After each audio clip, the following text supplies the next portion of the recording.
There are things in the forest that science refuses to acknowledge. Creatures that walk on two legs but aren't human. Tonight, you'll hear 11 encounters that will make you question everything you thought you knew about what's possible. These accounts come from ordinary people, security guards, hunters, hikers, whose lives changed forever in a single moment of terror. Some ran, some fought, some barely survived. Before we begin, ask yourself, would you believe them if you saw what they saw? Because after tonight, you might not have a choice. The woods are watching, and something is listening.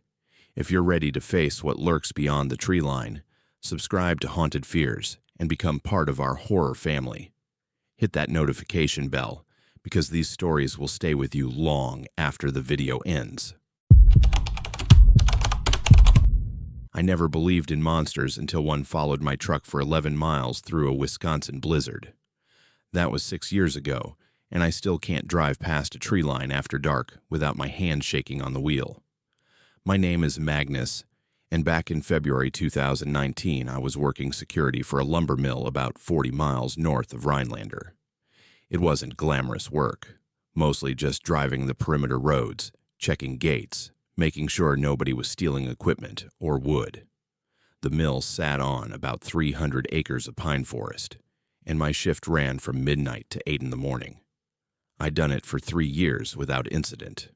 Sure, I'd see deer, the occasional black bear in summer, even a few wolves from a distance, but nothing prepared me for what I encountered that night. The temperature had dropped to around 5 below zero, and snow was coming down so hard my wipers could barely keep up. I was making my usual rounds in the company's beat-up Ford F-250, heater cranking, thermos of coffee wedged between my legs. The radio was playing some classic rock station, and I remember thinking how I couldn't wait for my shift to end so I could get home to my warm bed. It was around 3 in the morning when I first noticed something off. I was heading down the eastern perimeter road, just a dirt track that ran along the edge of the property where it bordered state forest land. My headlights cut through the swirling snow, and that's when I saw it standing at the tree line, maybe 50 yards ahead. At first, I thought it was a bear. We'd had problems with them getting into the equipment sheds before, but as I got closer, my brain started rejecting what my eyes were seeing. The thing was standing upright. Not like a bear occasionally stands on its hind legs, but standing the way a person stands. Balanced, steady, natural. It had to be at least 7 feet tall, covered in dark fur that the snow was starting to collect on, but it was the head that made my blood go cold. Even through the snow and the distance, I could see it wasn't right. The snout was too long, too pronounced, like a wolf or a massive dog, but attached to this impossibly tall body. I slammed on the brakes, and the truck slid a few feet in the snow before stopping. My heart was hammering in my chest. The creature, I don't know what else to call it, turned its head toward my headlights. That's when I saw its eyes. They reflected the light, glowing amber gold, just like a dog's eyes do at night. But there was something else in that gaze, something that felt aware, intelligent. It wasn't just looking at my truck, it was looking at me. For maybe 10 seconds, we just stayed like that. Me in the truck with my foot frozen on the brake, this thing standing at the edge of the forest watching me. Then, without any warning, it dropped to all fours and disappeared into the trees. The movement was fluid, natural, like it could switch between 2 legs and 4, without any effort. I sat there for another minute trying to convince myself I'd just seen a bear, that the snow and the darkness had played tricks on my eyes. But I knew what I'd seen. That thing had been standing like a man. I should have turned around right then, should have driven straight back to the guard shack, called my supervisor, maybe even called the police. But I didn't. I was 3 years into this job, and I'd built a reputation for being reliable, unshakable. I didn't want to be the guy who freaked out over a bear sighting, so I put the truck in drive and continued my rounds, telling myself I'd gotten spooked over nothing. That's when things got worse. I'd gone maybe half a mile down the road when I heard something over the sound of the engine and the heater. A howl. But it wasn't like any wolf howl I'd ever heard, and I'd heard plenty working out here. This was deeper, more resonant, and there was something almost human about it, like someone trying to imitate an animal sound but not quite getting it right. The hair on the back of my neck stood up, and I felt this primal fear wash over me, the kind your ancestors felt when they were still prey animals. I pressed down harder on the gas, bringing my speed up to about 35. The road was too snowy and rough to go much faster without risking sliding into a ditch. That's when I saw movement in my peripheral vision, pacing me through the trees to my right. Whatever it was keeping up with the truck, moving through the forest parallel to the road. I could see glimpses of it between the pines. A dark shape, too tall, moving too fast. My hands were shaking on the steering wheel now.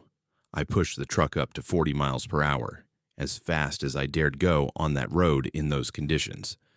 The shape kept pace. I could hear branches snapping, hear the crunch of something heavy moving through the snow. The rational part of my brain was screaming that this was impossible, that no animal could maintain that speed through dense forest in deep snow. But it was happening. Then came the sound that still haunts me. A vocalization that started as a growl, rose into something like a scream, and ended in that same uncanny howl I'd heard before. It was so loud it cut through the truck's engine noise, through the classic rock still playing on the radio, through everything. And it was close. Too close. Whatever this thing was, it was right next to me just beyond the tree line. I did something stupid then.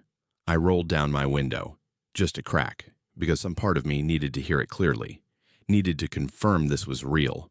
The moment I did, the smell hit me. It was like wet dog, but worse, mixed with something else, something rotting, feral, the smell of a predator. And I could hear its breathing now, heavy and rapid, like it was exerting itself to keep up with the truck but not quite struggling. "Go away," I shouted, which in hindsight might be the most useless thing I've ever said. "Get out of here." My voice cracked with fear, and the thing responded, not with another howl, but with something that almost sounded like a laugh, a huffing, chuffing sound that no animal should be able to make. That's when I knew, with absolute certainty, that whatever was following me understood that I was afraid. And worse, it found my fear entertaining. I pushed the truck harder, hitting 45. The engine was straining, the wheels occasionally losing traction in the snow, but I didn't care anymore. I just needed to get away from whatever was out there. The eastern perimeter road was about 11 miles long, looping around the back section of the property before connecting to the main access road that led to the mill buildings and the highway beyond. For the next several minutes, it stayed with me. Sometimes I'd lose sight of it for 30 seconds, maybe a minute, and I'd start to hope it had given up. Then I'd catch another glimpse, a shadow moving between trees, or worse, I'd see it burst across a small clearing, and I'd get a full view of the thing in my headlights. Each time I saw it clearly, my mind tried to reject what I was seeing. It was too big, too wrong. The way it moved on all fours was powerful and predatory, but whenever it went back to two legs, which it did several times like it was showing off, it had this almost human posture that made everything worse. Around the 7-mile mark, my radio started acting up. The classic rock station dissolved into static, then picked up what sounded like voices but distorted and wrong, then more static. I smacked the dashboard, thinking it was just the weather interfering with the signal, but then I heard something that made my blood run cold. Through the static, clear as day, came that same huffing laugh I'd heard from outside. It was coming through my radio. I punched the power button, killing the radio entirely. My breathing was coming in short gasps now, and I realized I was having a panic attack. I forced myself to slow my breathing, to focus on the road. The truck's headlights were the only source of illumination in this complete darkness, and the snow was still coming down hard. I couldn't afford to crash out here, not with that thing nearby. At the 9-mile mark, something slammed into the side of my truck. The whole vehicle rocked, and I heard metal groan. I screamed, I'm not ashamed to admit it, and yanked the wheel, nearly sending myself into a snowbank. When I straightened out, I looked in my side mirror and saw it standing in the middle of the road behind me on two legs watching me drive away. It had deliberately hit my truck, not attacking, not trying to flip it, just letting me know it could. That's when my training finally kicked in through the panic. I grabbed my radio handset, the company radio, not the one that had been playing music. My supervisor, Nolan, was working the day shift and wouldn't be in for hours, but there was always someone monitoring the frequency at the main office. "Base, this is Unit 3, do you copy?" My voice was shaking badly. Static answered me. "Base, this is Unit 3. I have an emergency situation on the Eastern Perimeter Road. There's something out here. An animal. It's been following my truck. It hit my vehicle. I need backup." More static. Then a voice, but it wasn't the usual dispatcher. It was deep and somehow wrong, distorted through the static. The voice dissolved into that huffing laughter again, and then the radio went dead completely. I threw the handset down and focused everything on driving. 10 miles. 10.5. I could see where the perimeter road was about to connect with the main access road. Once I got there, it was only another half-mile to the mill buildings, to lights and structures and the illusion of safety. The thing had dropped back. I couldn't see it anymore, couldn't hear it. For a moment, I thought maybe it had finally given up. Then, as I approached the intersection with the main road, it stepped out directly in front of my truck. Not from the side, not from the forest. It just appeared in the middle of the road, standing on two legs, arms. And they were arms, not front legs, spread wide like it was trying to block my path. I had maybe 2 seconds to decide, hit it head on or swerve. I swerved, hard.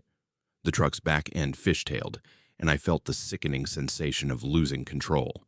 The passenger side slammed into a snowbank, and the truck came to a violent stop, tilted at an angle.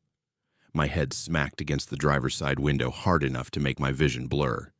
For a few seconds, I just sat there, dazed, my ears ringing.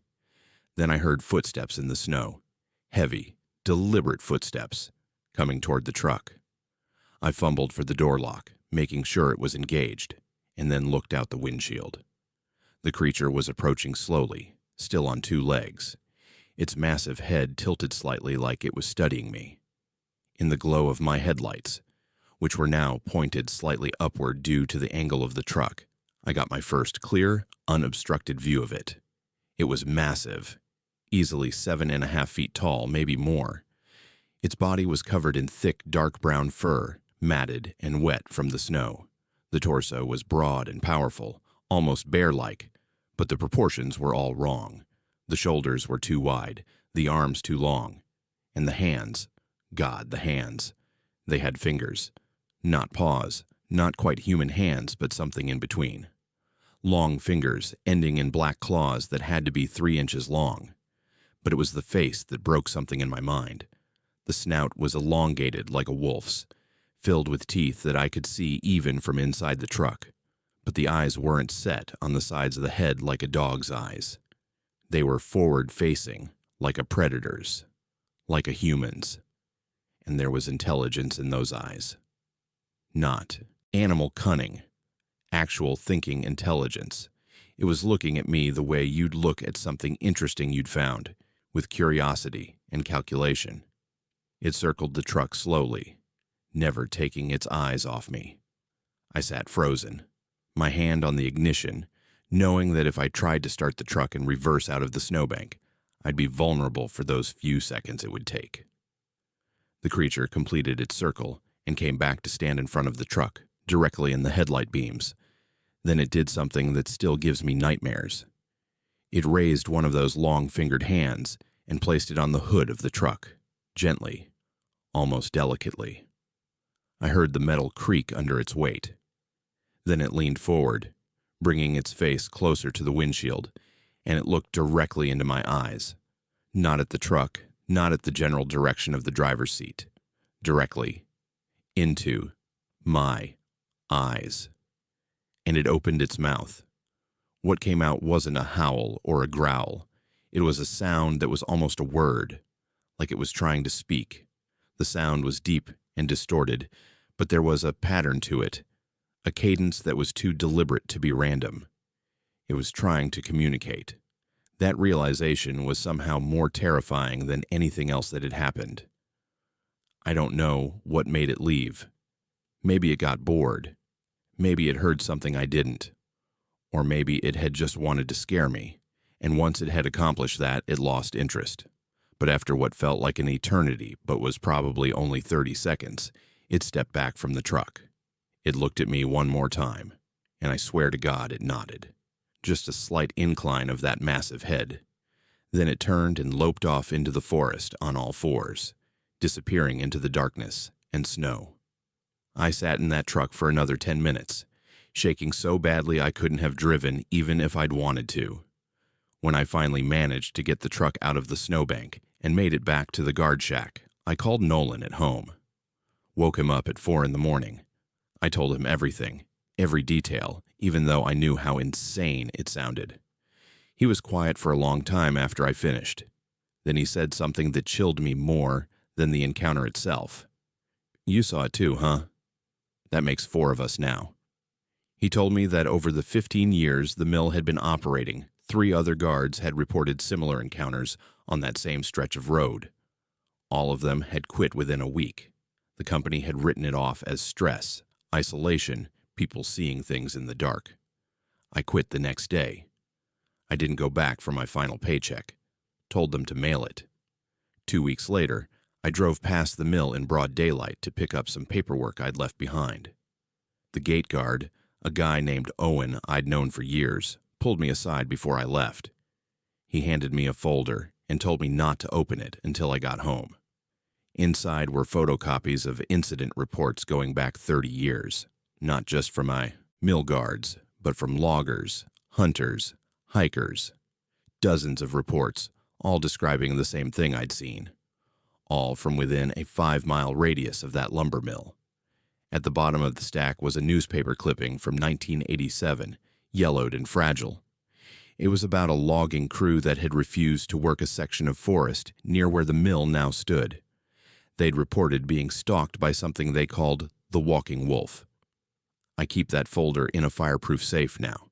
Some nights when I can't sleep, I take it out and read through it, reminding myself that I'm not crazy, that what I saw was real, because the alternative, that my mind broke that night and created an impossible thing, is somehow worse than knowing that something like that actually exists.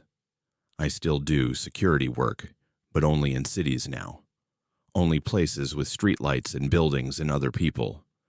I'll never work in an isolated place again, because I know now that we share this world with things that shouldn't exist.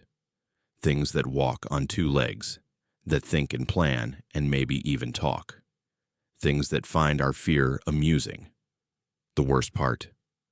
Sometimes, late at night, when everything is quiet, I hear that sound it made, that almost word, and I wonder what it was trying to say. I wonder if it was a warning, or an invitation, or just a way of letting me know that it knew exactly what I was, the same way I knew what it was. I haven't been back to Wisconsin since, and I never will.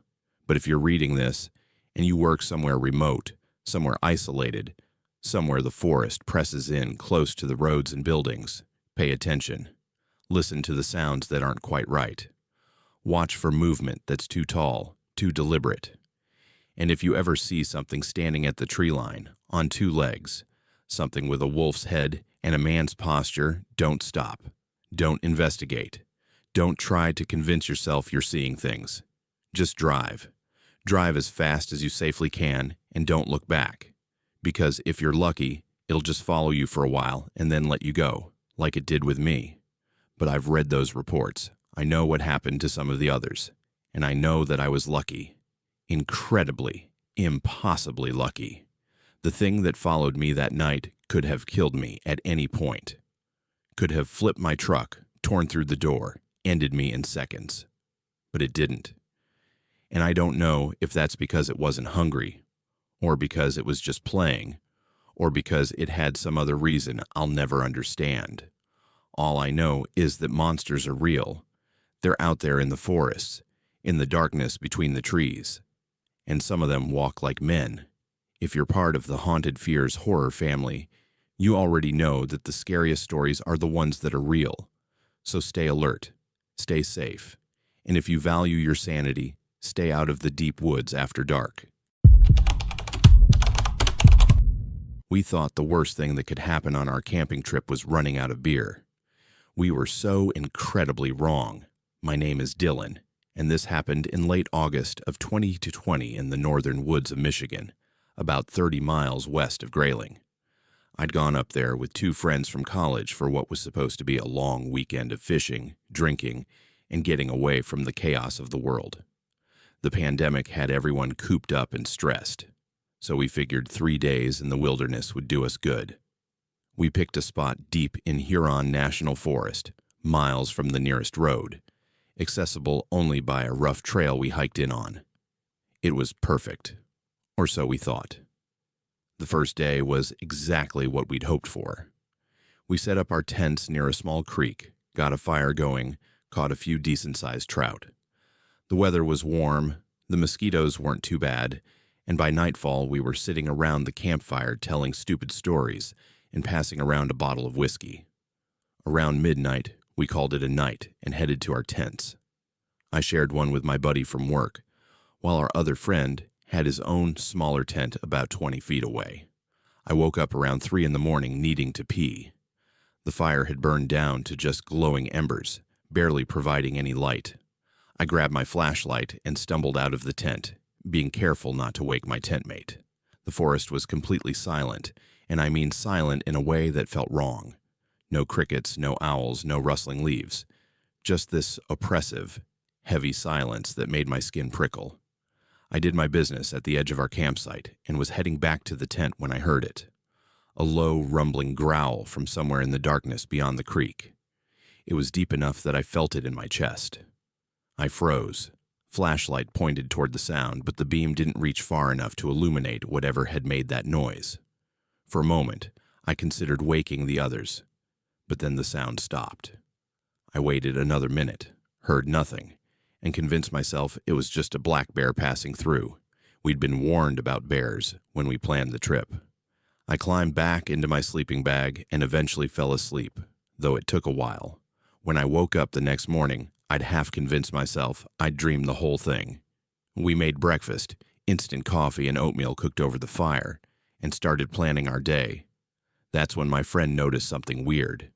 "Hey, did either of you move the cooler last night?" he asked, standing by the food storage area we'd set up near a tree.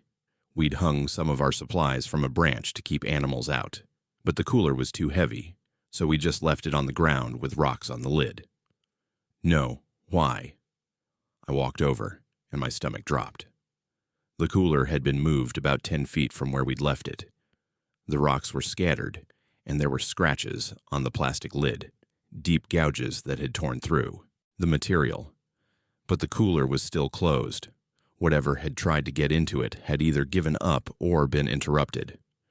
"Maybe a raccoon," my tent mate suggested, but his voice was uncertain. The scratches were way too deep and spaced too far apart to be from a raccoon. I thought about the growl I'd heard and decided to keep my mouth shut. No point in freaking everyone out over what was probably just a curious bear. We decided to spend the day hiking to a spot about 5 miles away that was supposed to have great fishing. It was a good distraction, and for most of the day, I forgot about the scratched cooler and the weird silence from the night before. We caught a few more fish, took some photos, and by the time we hiked back to camp around 6 in the evening, we were tired but in good spirits. That's when we saw what had happened to our campsite. Our tents, all of them, had been slashed open. Not just scratched, but torn, like something had deliberately shredded them.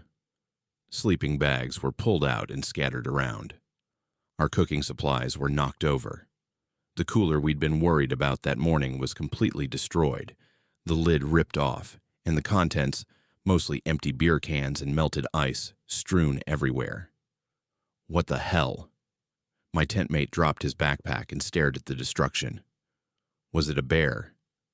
But even as he said it, I could tell he didn't believe it.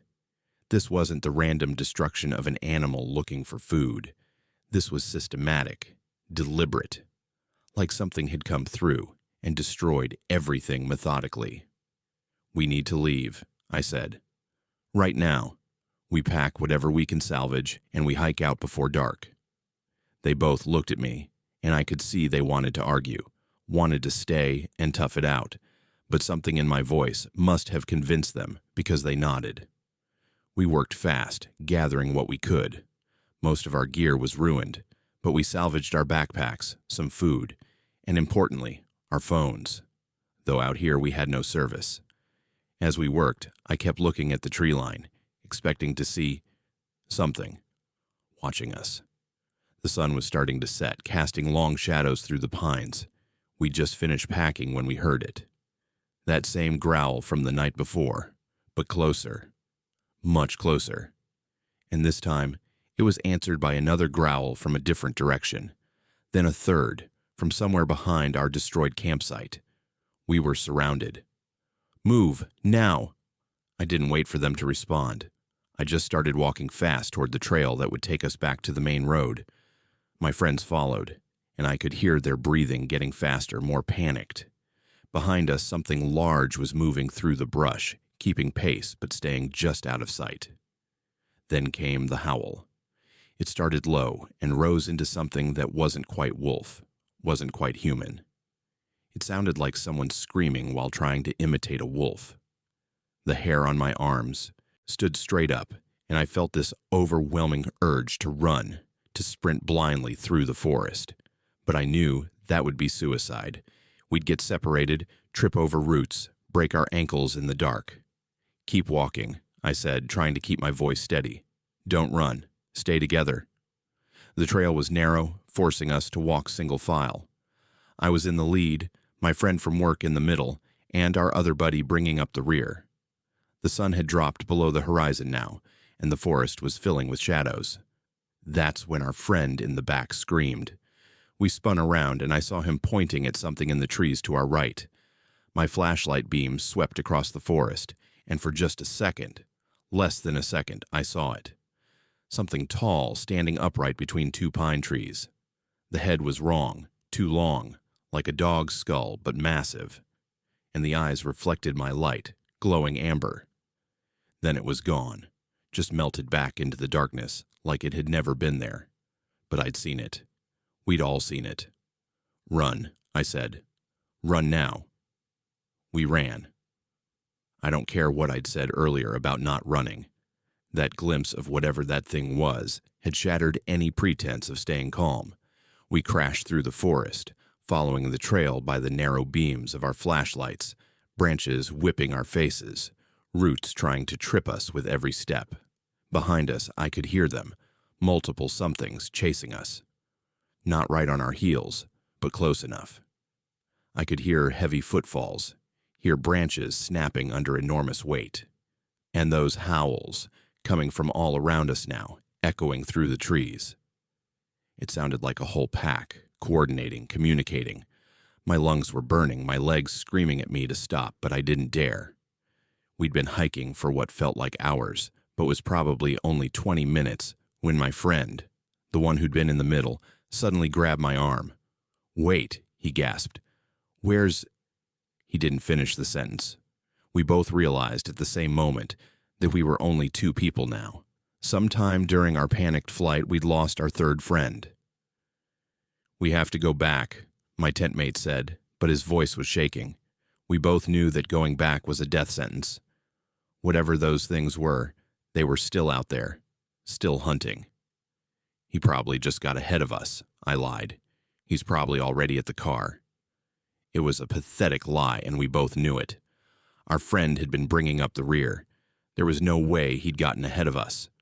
We stood there for maybe 30 seconds, trying to decide what to do, when we heard his voice. "Help! Help me!" It was coming from somewhere off the trail, back the way we'd come. Without thinking, we started running toward the sound. "Where are you?" I shouted, my flashlight beam cutting through the darkness.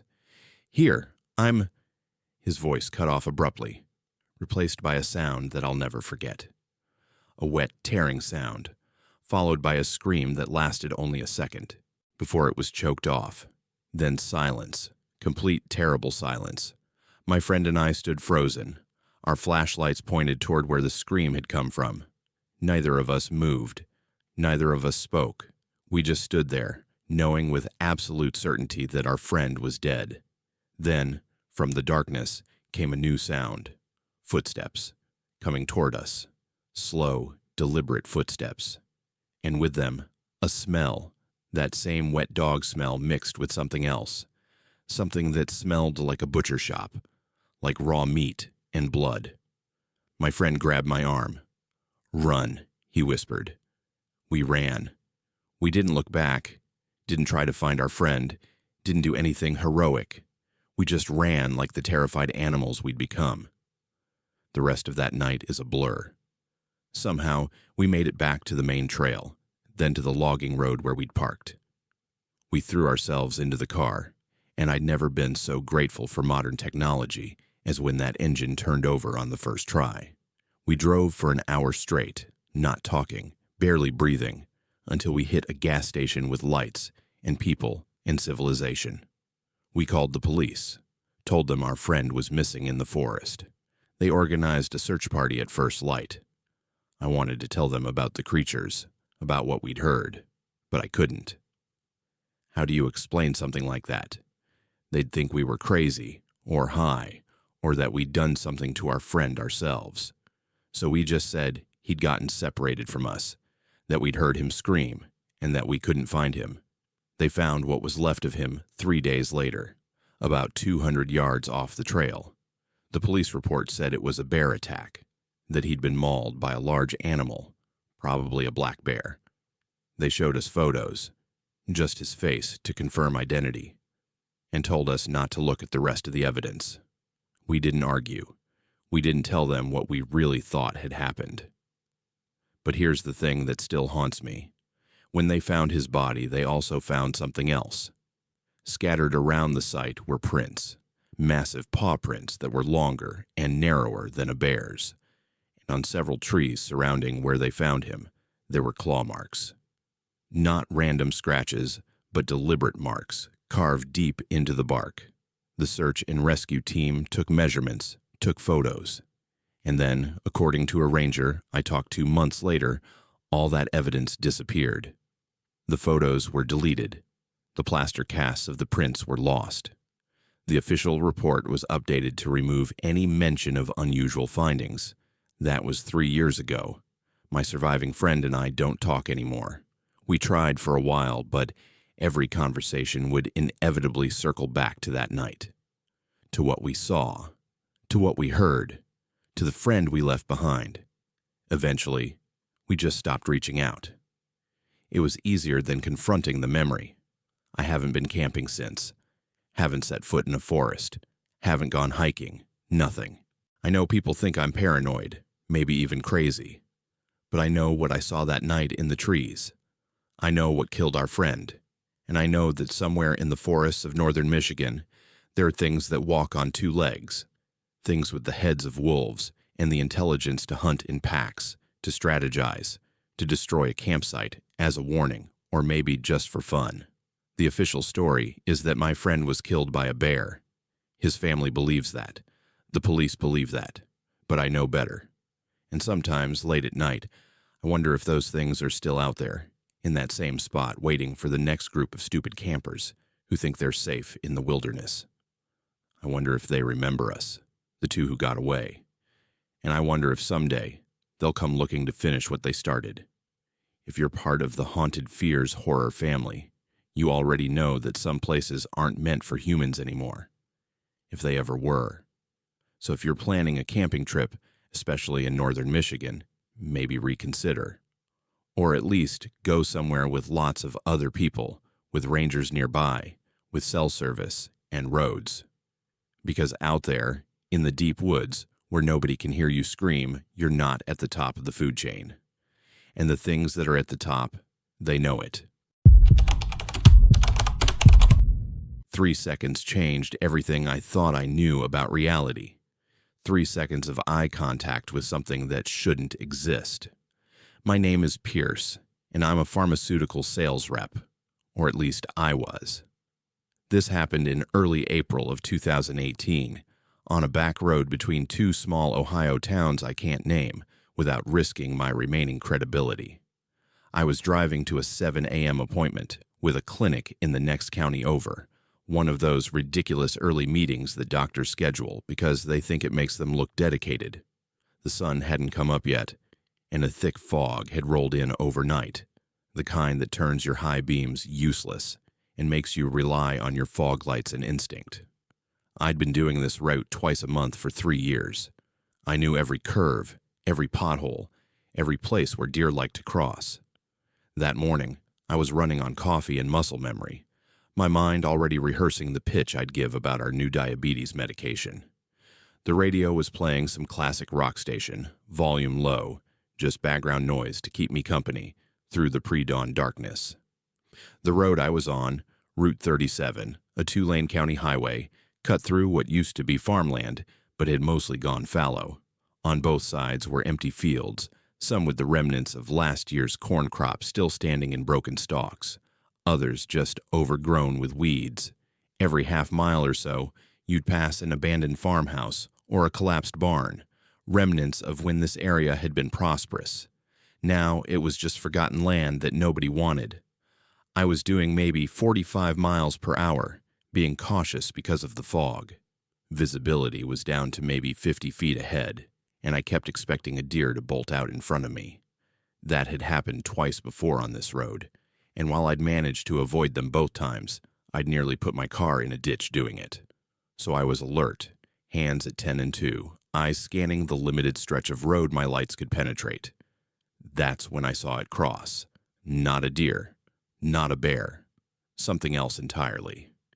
It came from the right side of the road, from a cornfield that still had some standing stalks. One moment the road was empty, and the next this thing was there, moving across both lanes in maybe 3 strides. 3 impossibly long strides. I hit the brakes instinctively, and my car slid a little on the damp asphalt before stopping about 20 feet from where the thing had crossed. My heart was hammering, adrenaline flooding my system, and for a moment I just sat there, hands locked on the steering wheel trying to process what I'd just seen. It had been on 2 legs, walking upright like a person, but the proportions were wrong. Too tall, at least 7 feet, maybe more. The body was covered in fur, dark brown or maybe black, hard to tell in the fog and limited light. But it was the head that made my brain reject what my eyes had witnessed. Even in that brief glimpse as it crossed through my headlight, beams, I'd seen the elongated snout, the pointed ears, like a massive dog or wolf, but attached to a body that moved like a man. The rational part of my brain immediately started trying to explain it away. A trick of the fog and shadows, a person in a costume, a bear on its hind legs. But none of those explanations fit what I'd seen. The movement had been too fluid, too natural, and bears don't walk upright across roads like they're just taking a casual stroll. I sat there for maybe 30 seconds, my car idling in the middle of the empty road, fog swirling in my headlight beams. I should have driven away right then. Should have put my foot on the gas and gotten the hell out of there. But I didn't. Because as I sat there, I realized the thing had stopped. I could see it, just barely, standing at the edge of the cornfield on the left side of the road, standing there, watching me. My hands were shaking as I reached for my phone. I don't know what I was thinking. That I'd take a picture, get proof, show someone later that I wasn't crazy. But as soon as I lifted the phone, the thing moved. Not away. Toward me. It took 2 steps out of the cornfield, back onto the asphalt, and now it was fully visible in my headlights. I got a clear look at it then, maybe 5 seconds of perfect, unobstructed visibility that burned itself into my memory so completely that I still see it every time I close my eyes. The body was humanoid, but more muscular, more powerful. The arms were too long, hanging down past where the hips would be. The legs were digitigrade, bent like a dog's hind legs, but it stood upright on them with perfect balance. And the head. God, the head. It was a wolf's head, or something very close to it. The snout was long and powerful, the ears tall and pointed, alert. But the eyes were wrong. They weren't animal eyes. They were too large, too forward-facing, and they reflected my headlights glowing amber gold, but there was something behind that reflection, something that looked like intelligence, like awareness. We locked eyes. For 3 seconds, maybe less, maybe more. Time felt distorted. This thing, and I stared at each other across 20 feet of foggy highway. And in that moment, I knew with absolute certainty that it was studying me the same way I was studying it. It wasn't just an animal that had been startled by my car. It was thinking, analyzing, making decisions about what I was and what to do about me.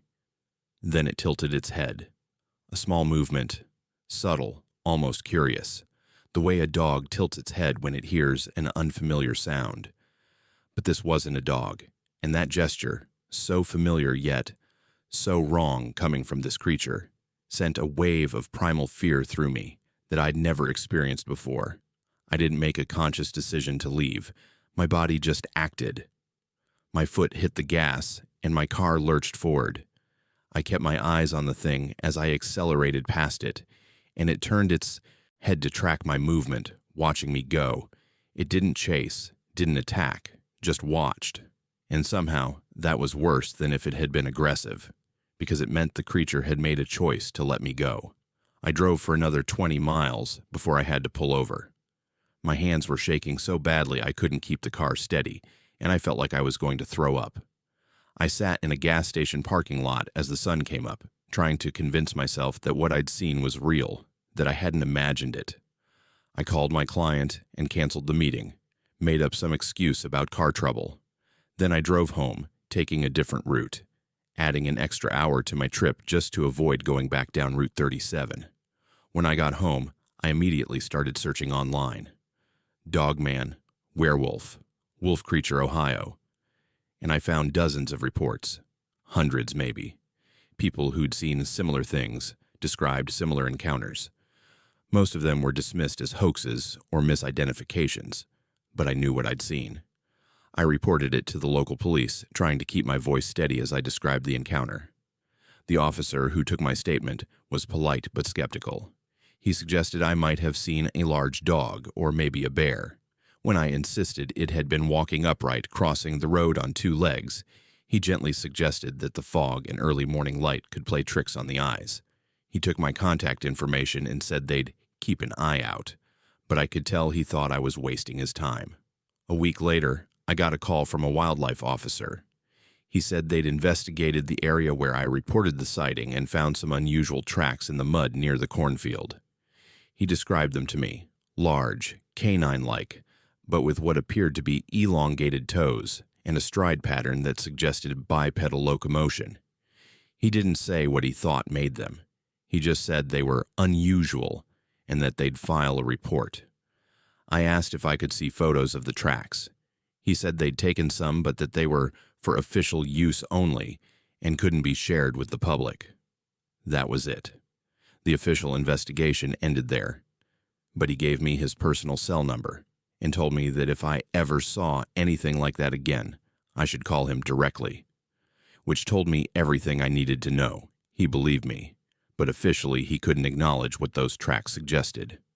I kept doing my sales route for another 3 months, but I never took Route 37 again. I'd drive an extra 30 minutes out of my way to avoid that stretch of road. My sales numbers dropped because I was missing appointments, showing up late, making excuses. My manager noticed, asked if everything was okay at home, if I was having personal problems. I couldn't tell him the truth, that I was terrified of driving past empty cornfields in the early morning, that I'd developed insomnia because every time I closed my eyes, I saw those amber eyes staring at me through the fog. Eventually I quit, took a different job, one that didn't require driving rural routes at odd hours. My wife thought I was going through a midlife crisis. Maybe I was. But it wasn't about buying a sports car or taking up golf. It was about the fundamental realization that the world contained things that science said shouldn't exist, and I'd looked one of them in the eyes. Here's what haunts me most. The thing could have attacked me. When it stepped back onto the road, when it stood there looking at me, I was vulnerable. My car doors were unlocked. My windows were down a crack for ventilation. If it had wanted to, it could have closed that distance in seconds. But it didn't. It just looked at me, studied me, and then let me go. Why? What was it thinking during those 3 seconds of eye contact? Was it curious, cautious? Did it recognize me as intelligent, the way I recognized intelligence in it? Or was I just not worth the effort, not interesting enough to bother with? I'll never know. I've thought about going back, taking a camera, staking out that stretch of road, trying to document what I saw. But I haven't. Because part of me is terrified that I'll see it again, and this time it won't just let me drive away. And another part of me is terrified that I won't see anything, that I'll sit there night after night in an empty field and slowly convince myself that I imagined the whole thing. So I live with it, with the memory of those 3 seconds that changed everything. I don't talk about it much. This is the first time I've told the full story. People look at you differently when you say you've seen a monster. They smile and nod and change the subject, and you can see in their eyes that they think you're crazy or lying or desperate for attention. But I know what I saw. I know that on a foggy April morning in 2018, something crossed Route 37 in rural Ohio, something that walked on 2 legs and had the head of a wolf and eyes that reflected my headlights with intelligence burning behind them, something that looked at me and made a choice. And I know that it's still out there, in those empty fields and abandoned farms, crossing dark roads in the fog while people tell themselves that such things don't exist. If you're part of the Haunted Fears horror family, you know that the most disturbing encounters aren't the ones where the monster chases you. They're the ones where it looks at you and chooses to walk away, because that choice means it was thinking, planning, and maybe deciding that you're not worth bothering with this time.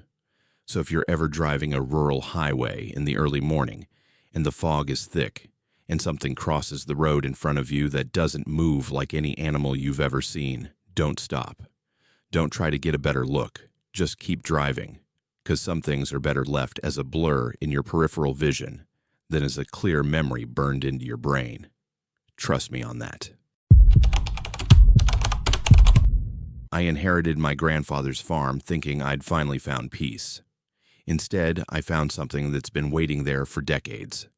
My name is Thorne, and in March of 2021, my grandfather passed away and left me his 160-acre property in rural Kentucky, about 15 miles outside of a town too small to matter. I'd only visited the place twice as a kid. My dad and grandfather had some kind of falling out when I was young, so the family connection had been severed for years. When the lawyer contacted me about the inheritance, I was honestly surprised the old man had even remembered I existed. I was burned out from my tech job in Louisville, tired of the noise and the traffic and the constant grind. The idea of rural property, of land that was mine, of maybe starting over with something simpler. It felt like fate.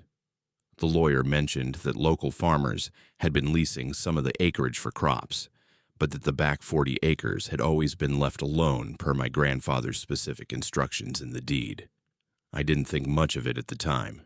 Probably wetlands or something, I figured. I moved out there in early April, into the old farmhouse that needed work but had good bones. The first few weeks were exactly what I'd hoped for. Quiet, peaceful, away from everything. I spent my days fixing up the house, clearing brush, getting to know the property. The neighboring farmers were friendly enough, though they seemed oddly hesitant when I mentioned wanting to explore the entire property, especially the back section. One neighbor, an older guy who'd known my grandfather for decades, finally said something that stuck with me. "Your granddad had rules about that back section. Never went out there after dark. Never. And he made sure nobody else did either. Might want to respect that." When I pressed him on why, he just shook his head and walked away.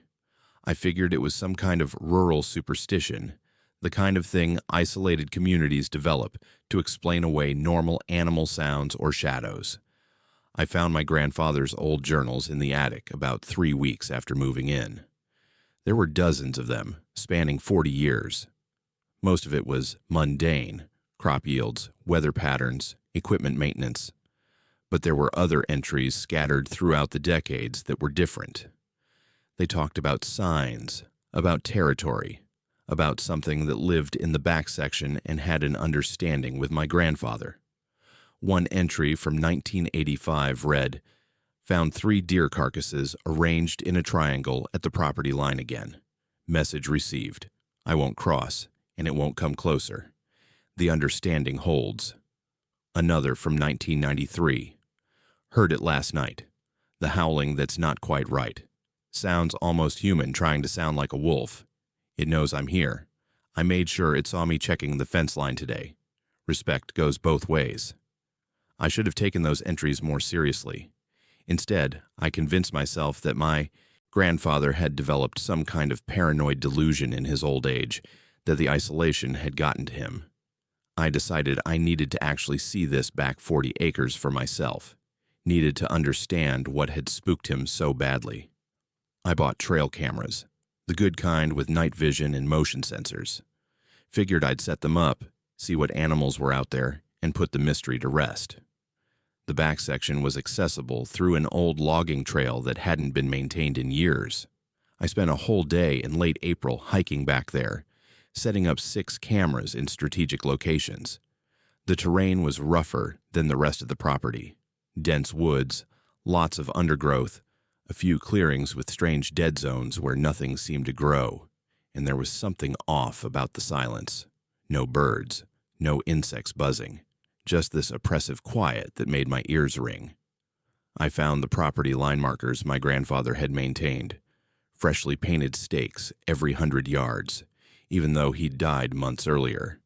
Someone or something had been maintaining them, and near several of the markers I found bones. Not scattered randomly by predators, but arranged deliberately, stacked. In one spot they formed what almost looked like a warning symbol, though I couldn't tell you what it was warning against. The first week after setting up the cameras, I got nothing unusual. Deer, a few foxes, a black bear passing through. Normal wildlife. But during the second week, things changed. I started getting photos from the cameras at night, always between 2 a.m. and 4 a.m. The first was just a blur, something large moving too fast for the camera to capture clearly. The second showed what might have been eyes reflecting the camera flash, too high off the ground to be a deer, too far apart to be human. Then came the photo that made my blood run cold. Camera 3, positioned in a clearing near the center of the back section, captured it perfectly. The timestamp read 3:17 a.m. The creature was standing upright on 2 legs, maybe 60 feet from the camera, staring directly at it. The image was clear enough that I could see details I wish I couldn't. It was massive, at least 7.5 feet tall, covered in dark fur. The body was muscular, powerful, built like nothing that should exist, but it was the head that made it impossible to rationalize away. It was a wolf's head, or something very close, but the proportions were wrong, too large for the body, the snout too long, the ears too pointed and alert. And the way it was looking at the camera, there was intelligence in that posture. It knew what the camera was. It was posing for it. I went through all 6 cameras' footage from that night. 4 of them had captured the same creature at different times, suggesting it had methodically visited each camera location. In every photo, it was staring directly at the lens. In one particularly disturbing image, it was reaching toward the camera with what I could only describe as a hand. Too long, too many joints, tipped with massive claws, as if examining the device. I didn't go back out there. Not immediately. I spent 3 days in the farmhouse, going through my grandfather's journals more carefully, finding more references to the creature. He called it the Walker in his entries. He documented its patterns, its territory, its behaviors. And he'd been very clear about one thing. As long as he respected its territory, it respected his. But if anyone crossed into the back section, especially after dark, the understanding would be broken. One journal entry from 2010 described what happened when a group of hunters had trespassed on the back 40 despite my grandfather's warnings. He'd found one of them 3 days later, what was left of him. The official story was a bear attack, but my grandfather's private journal told a different story. He'd had to rebuild his understanding with the creature, had to leave offerings at the property line for weeks before it stopped appearing near the house at night. I decided I needed to remove the cameras. It felt like a violation somehow, like I'd disrespected something I didn't fully understand. But I wasn't going to go back there alone, and I definitely wasn't going at night. I waited until noon on a sunny May day, brought a baseball bat for protection. Stupid, I know, but it made me feel better, and hiked back to collect the equipment. 3 of the cameras were missing, just gone, torn from their mounts. The other 3 had been arranged, stacked neatly on a fallen log in one of the clearings, like someone was returning them to me.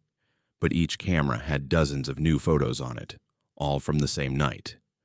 The creature had taken them down, figured out how to trigger them manually, and then photographed itself. Close-ups, different angles. Some of the images showed details I couldn't process. The texture of its fur, the structure of its hands, the intelligence in its eyes.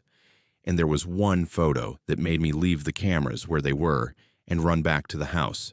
It was a selfie, essentially. The creature holding camera 4 at arm's length, its face filling the frame, its mouth open in what might have been a grin or a snarl, revealing teeth that no natural animal should have. And in the background of that photo, barely visible, was my farmhouse. The creature had been watching my home. That night, I heard it for the first time. The howling my grandfather had described. The sound that wasn't quite right. It started around 2 a.m. coming from the direction of the back section. It would start low, almost like a human trying to make a growling sound, then rise into something that resembled a wolf's howl, but with tones that shouldn't be possible. And there was a pattern to it, a rhythm that felt intentional, like language. I grabbed my grandfather's most recent journal, the one from his final years, and found his notes on the howls. He'd documented their meanings, or at least his interpretation of them. Short howls were acknowledgments, long ones were warnings. And the pattern I was hearing, 3 short, 1 long, repeated, was a question. The creature was asking something, probably asking if I understood the rules, if I would honor the understanding. I did something that felt insane, but also necessary. I went out onto the porch and I howled back, not trying to sound like a wolf because I couldn't, and it would probably be insulting to try. Just a loud, long vocalization to show I'd heard it. The howling from the back section stopped. For about 30 seconds, there was complete silence.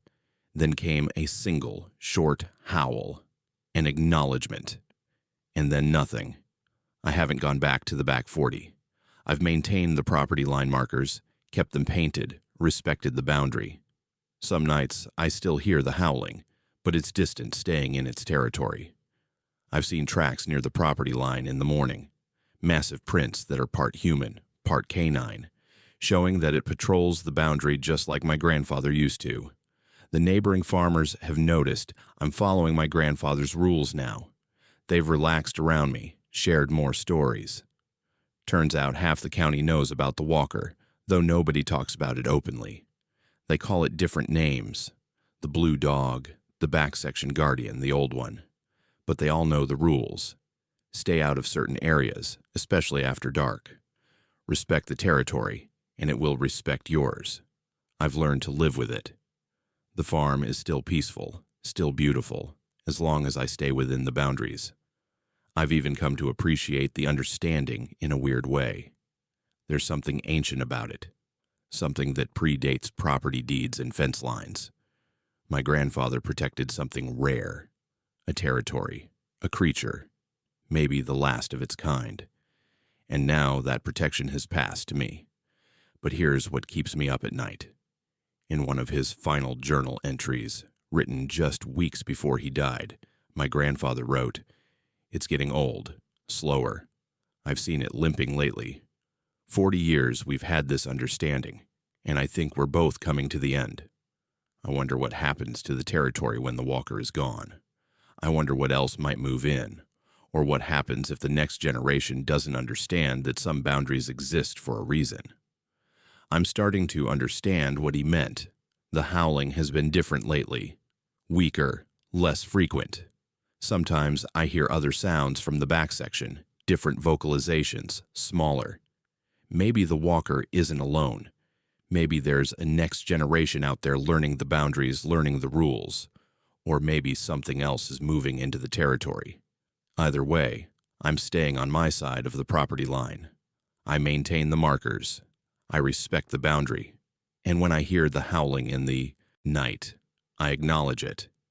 Because some understandings are older than any of us realize, and some territories are worth protecting, even if most people would never believe what you're protecting them from. If you're part of the Haunted Fears horror family, you know that the most terrifying creatures aren't the ones that attack on sight. They're the ones that have rules, that show intelligence, that choose when and where to reveal themselves. And the scariest part? Knowing that somewhere on your property, something ancient is watching, waiting, judging whether you're worthy of the understanding. Sweet dreams. My car died on the worst possible road at the worst possible time, and what tested my door handles that night had hands that shouldn't exist. Let me tell you why I'll never drive alone after dark again. My name is Silas, and this happened on an October night in 2017, on a stretch of Pennsylvania backroad that doesn't show up on most GPS maps anymore. I was driving home from my sister's place in Scranton, running later than I'd planned, because we'd gotten into one of those deep conversations that makes you lose track of time. It was past midnight when I finally left, and I had about a 2-hour drive ahead of me through some of the most isolated country in the state. I should have taken the highway. That's what any sensible person would have done. But I'd driven these back roads dozens of times, and they shaved about 20 minutes off my trip. Plus, there was something peaceful about those empty roads at night. Or at least, that's what I used to think. The darkness felt like a blanket. The trees formed tunnels of shadow, and you could drive for 30 minutes without seeing another car. It was meditative, in a way, until it wasn't. My car, a 12-year-old Honda Civic that had been reliable up until that exact moment, started making a weird clicking sound about 45 minutes into my drive. I was in the middle of absolutely nowhere, surrounded by dense forest on both sides, no houses visible, no lights, except my headlights cutting through the darkness. The clicking got louder, then the engine started sputtering, and before I could even process what was happening, everything just died. The engine, the lights, the dashboard, everything went dark. I coasted to a stop on the shoulder, my heart already starting to pound. I tried the ignition, nothing, not even the clicking sound you get when the battery's dead. Just complete, total silence. I grabbed my phone. No signal, of course. These back roads were in a dead zone, always had been. I'd known that, but it had never mattered before because I'd never had a reason to need help out here. I sat there for a minute trying to think. I was probably 15 miles from the nearest town in either direction. It was October, so it wasn't freezing, but it was cold enough that I didn't want to be walking for hours in the dark. I decided to give the car another try, turning the key multiple times, pumping the gas, everything I could think of. Still nothing. It was like the entire electrical system had been fried. That's when I noticed how quiet it was. Not just the absence of my engine, but the absence of everything. No crickets, no owls, no rustling in the trees. Just this heavy, oppressive silence that made my ears feel like they were stuffed with cotton. Something about that silence made my skin crawl, made the rational part of my brain start screaming warnings that the more stubborn part wanted to ignore. I tried my phone again. Still no signal. I turned on the flashlight app, and at least that worked. Small comfort. I considered my options. Stay in the car and hope someone drove by, or start walking and try to find help. Neither option seemed great, but staying put felt safer than wandering around in the dark. I locked all my doors, reclined my seat a little, and tried to relax. Maybe a passing car would see me and stop. Maybe my phone would catch a signal. Maybe the car would mysteriously start working again. I'd been sitting there for maybe 20 minutes when I heard it. A sound from somewhere in the woods to my right, a branch snapping, loud and distinct. I sat up, my heart immediately racing, and pointed my phone's flashlight toward the tree line. The beam didn't reach far, maybe 30 feet, and I saw nothing but trees and shadows. I told myself it was a deer. Probably just a deer passing through. Then came another sound, closer this time. Not a branch snapping, but something heavier moving through the underbrush. Something big. And it was coming toward the road, toward my car. I locked my doors again, even though they were already locked, and I turned off my phone's flashlight, suddenly terrified that the light was attracting attention. I sat in the darkness, barely breathing, listening. Whatever was out there had stopped moving. Or at least, I couldn't hear it anymore over the pounding of my own heartbeat. Seconds stretched into minutes. Nothing happened. I started to think maybe whatever it was had moved on, had wandered off in a different direction. That's when something walked past my car. Not past it in the woods, but past it on the road. I heard footsteps on asphalt, heavy and deliberate, and they were coming from behind me, moving along the driver's side. But here's the thing that made my blood turn to ice. The footsteps were wrong. The rhythm was off. Not the steady left, right of a human walking, but something more irregular. Left, right, pause, left, right, pause, like something that wasn't quite used to walking on two legs. I didn't move. I didn't breathe. I just sat there in the darkness, frozen, listening to those footsteps come closer. They passed by my driver's side window. Whatever it was had to be less than 3 feet from me, and I could hear breathing. Heavy, wet breathing that didn't sound human. It sounded like an animal panting, but deeper, more resonant. The footsteps stopped, right next to my door, and in the darkness, I heard something else, a sniffing sound. Whatever was out there was smelling my car, investigating it. I could hear it moving, could sense it getting closer to the window, and I pressed myself back into my seat, trying to become invisible, trying not to exist. Then came a sound that almost made me scream. A low, rumbling growl, so deep I felt it in my chest. It wasn't coming from an animal in the woods. It was coming from right next to my window, inches from my head. And mixed with that growl was something else, a clicking, huffing sound that was almost like laughter. I couldn't help it. I turned my head, just slightly, trying to see what was out there. My eyes had adjusted to the darkness enough that I could make out shapes, shadows, and standing next to my car, visible only as a dark silhouette against the slightly less dark night, was something tall, too tall to be a person.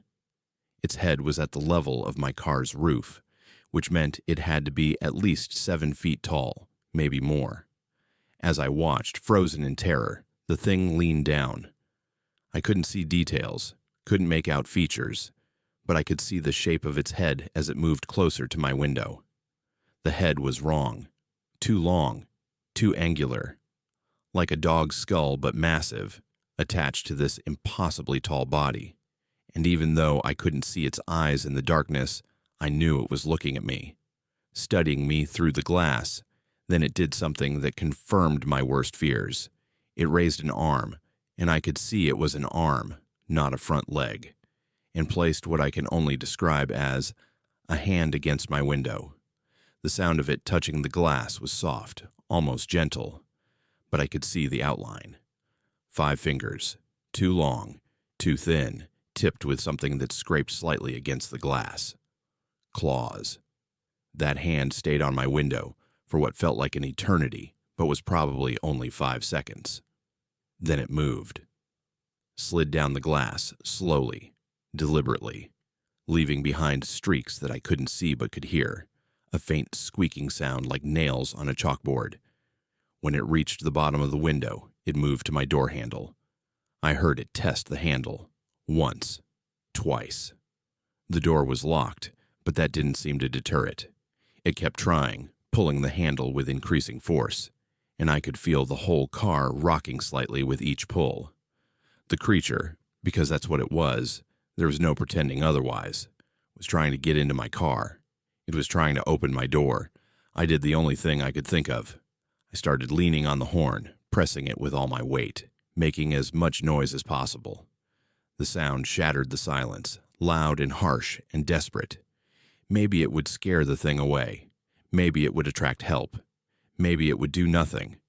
But at least I was doing something instead of just sitting there waiting to die. The creature responded immediately. It let out a sound that I can't adequately describe.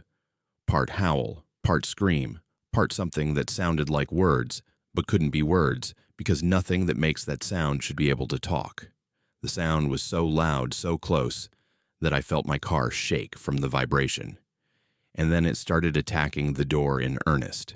I could hear claws screeching against metal, could feel the impacts as it struck my door over and over. The whole car was rocking now, and I was screaming, still pressing the horn, hoping desperately that someone, anyone, would hear and come help. The driver's side window shuddered with each impact, and I was terrified it would shatter, that those hands would reach through and grab me. Then, like a miracle, I saw headlights.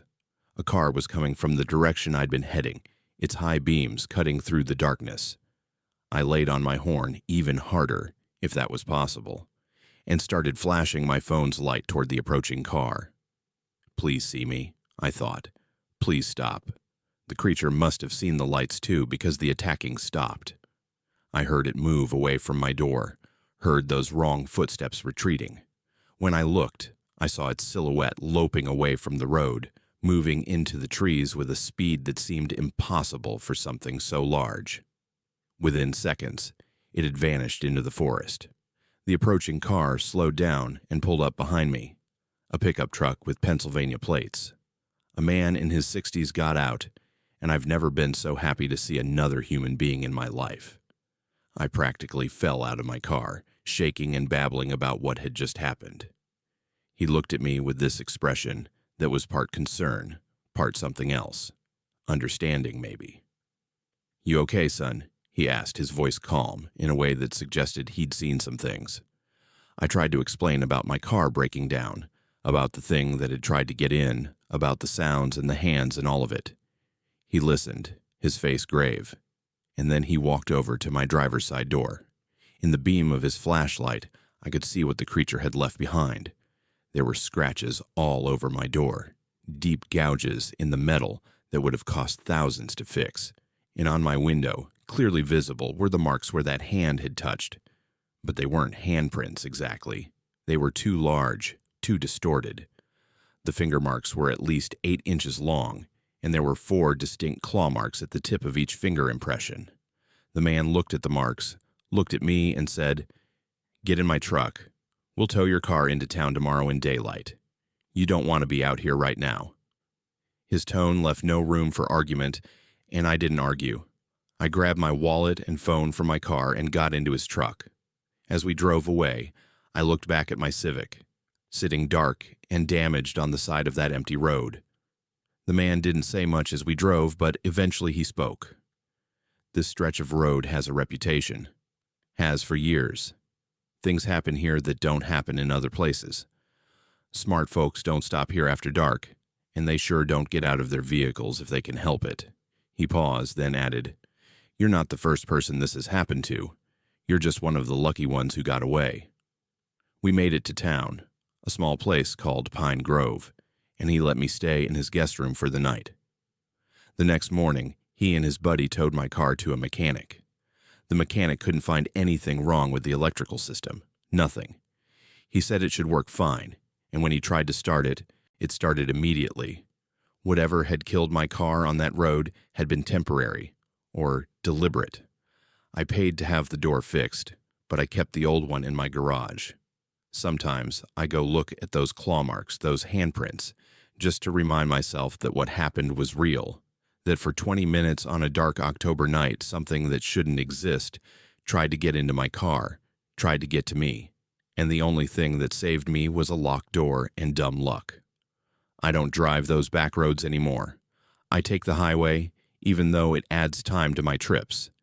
And I make sure I'm never out of gas, never low on oil, never at risk of breaking down in the middle of nowhere. Because I know now that there are things in the darkness that are waiting for exactly that kind of vulnerability. Things that test door handles with hands that have too many joints and claws that can shred metal. If you're part of the Haunted Fears horror family, take this as a warning. If your car breaks down in the middle of nowhere at night, stay inside and keep your doors locked. Don't investigate sounds. Don't look too hard into the darkness. And whatever you do, don't test whether your locks are strong enough, because somewhere out there, in the empty places between towns, there are things that are testing them too. And one day, they might find one that opens. 20 feet up should have made me safe. Instead, it made me realize that height means nothing when something can climb better than you can run. My name is Wesley, and I've been hunting white-tailed deer in West Virginia since I was 12 years old. By November 2019, I'd logged over 20 years of experience in these woods. I knew every ridge, every hollow, every deer trail in a 30-square-mile area around my family's cabin. I'd seen black bears, bobcats, even a mountain lion once that the wildlife officers insisted I'd misidentified. Point is, I was no rookie. I was confident, experienced, and comfortable in the wilderness. That confidence almost got me killed. It was the third day of rifle season, and I'd set up my tree stand in a spot I'd scouted for months. Perfect location. A saddle between two ridges where 3 game trails converged, with good sight lines and the wind in my favor. I'd been sitting in that stand since before dawn, watching the forest wake up around me, waiting for a good buck to present itself. By 10 in the morning, I'd seen a few does and a spike, but nothing worth taking. The tree stand was a good one, a ladder stand that I'd installed during the summer, bolted securely to an old oak tree. 20 feet off the ground, with a comfortable seat and a small platform for my feet. High enough to keep my scent above the deer, low enough that I could still make an accurate shot. I'd spent dozens of mornings in that exact spot over the past 2 seasons, and it had never been anything but peaceful. Around 10:30, I noticed the forest had gone quiet. Not the gradual quiet that happens when a predator moves through. That's usually accompanied by warning calls from birds and squirrels. This was different. It was like someone had turned off all the sound at once. The birds stopped singing mid-note. The squirrels stopped rustling in the leaves. Even the wind seemed to die down. Just complete, oppressive silence. I'd hunted long enough to know that sometimes deer would go quiet before a storm, or if there was a bear nearby. So I stayed still, stayed alert, figuring that whatever was causing the silence might push a deer in my direction. I scanned the forest floor below me, looking for movement, watching the trails, but I saw nothing. Just trees and shadows, and the morning light filtering through the branches. Then I smelled it. It started faint, barely noticeable, but it grew stronger over the next few minutes. It was a smell like wet dog, but worse. Mixed with something rotten, something feral. The kind of smell that makes your hindbrain start screaming warnings before your conscious mind can process what it means. I'd smelled bears before. They have a distinct odor. But this wasn't that. This was something else entirely. I quietly unzipped my jacket pocket and pulled out my binoculars, scanning the area where the smell seemed strongest. At first, I saw nothing. Then, maybe 80 yards out, I caught movement. Something was moving through the trees, and it was moving wrong. Not the 4-legged gait of a deer or the shuffling walk of a bear. This was upright, walking on 2 legs, and it was coming toward me. I raised my rifle, looking through the scope, trying to get a better view, What I saw made me question my sanity. It was tall, at least 7 feet, maybe more, covered in dark fur, matted and thick. The body was heavily muscled, built like nothing I'd ever seen. But it was the head that made my hands start shaking on my rifle. It was a wolf's head, or something very close to it. Long snout, pointed ears, but attached to this massive bipedal body. And it was moving with purpose, not wandering randomly. It was tracking something. I forced myself to stay calm, to breathe slowly. Maybe it was someone in a costume, some kind of prank. Maybe it was a bear that just looked weird through the scope. But even as I tried to rationalize it, I knew those explanations didn't fit. The way it moved was too natural, too fluid. This wasn't someone stumbling around in a suit. This was something that was built to move this way. Then it stopped. About 60 yards from my tree, it stopped and lifted its head. And it sniffed the air. I could see its chest expanding as it drew in deep breaths. And I realized with growing horror what it was doing. It was scenting, tracking by smell, and based on the wind direction it was downwind of me, which meant it could smell me. The creature's head turned in my direction. Even at 60 yards, even through the trees, I could see its eyes. They reflected what little sunlight filtered through the canopy, glowing amber gold, and they were looking right at me. Not at my tree, not at the general area, right at me. It had found me. For a long moment, we just looked at each other. Me in my tree stand, 20 feet up, with a loaded .30-06 rifle in my hands. It on the ground, massive and impossible, with eyes that showed far too much intelligence. Part of me wanted to shoot. My finger was on the trigger. The creature was in my sights, and every survival instinct I had was screaming at me to pull that trigger. But something stopped me. Maybe it was the way it was just standing there, not attacking, not charging, just watching. Or maybe it was the fear that a bullet wouldn't be enough.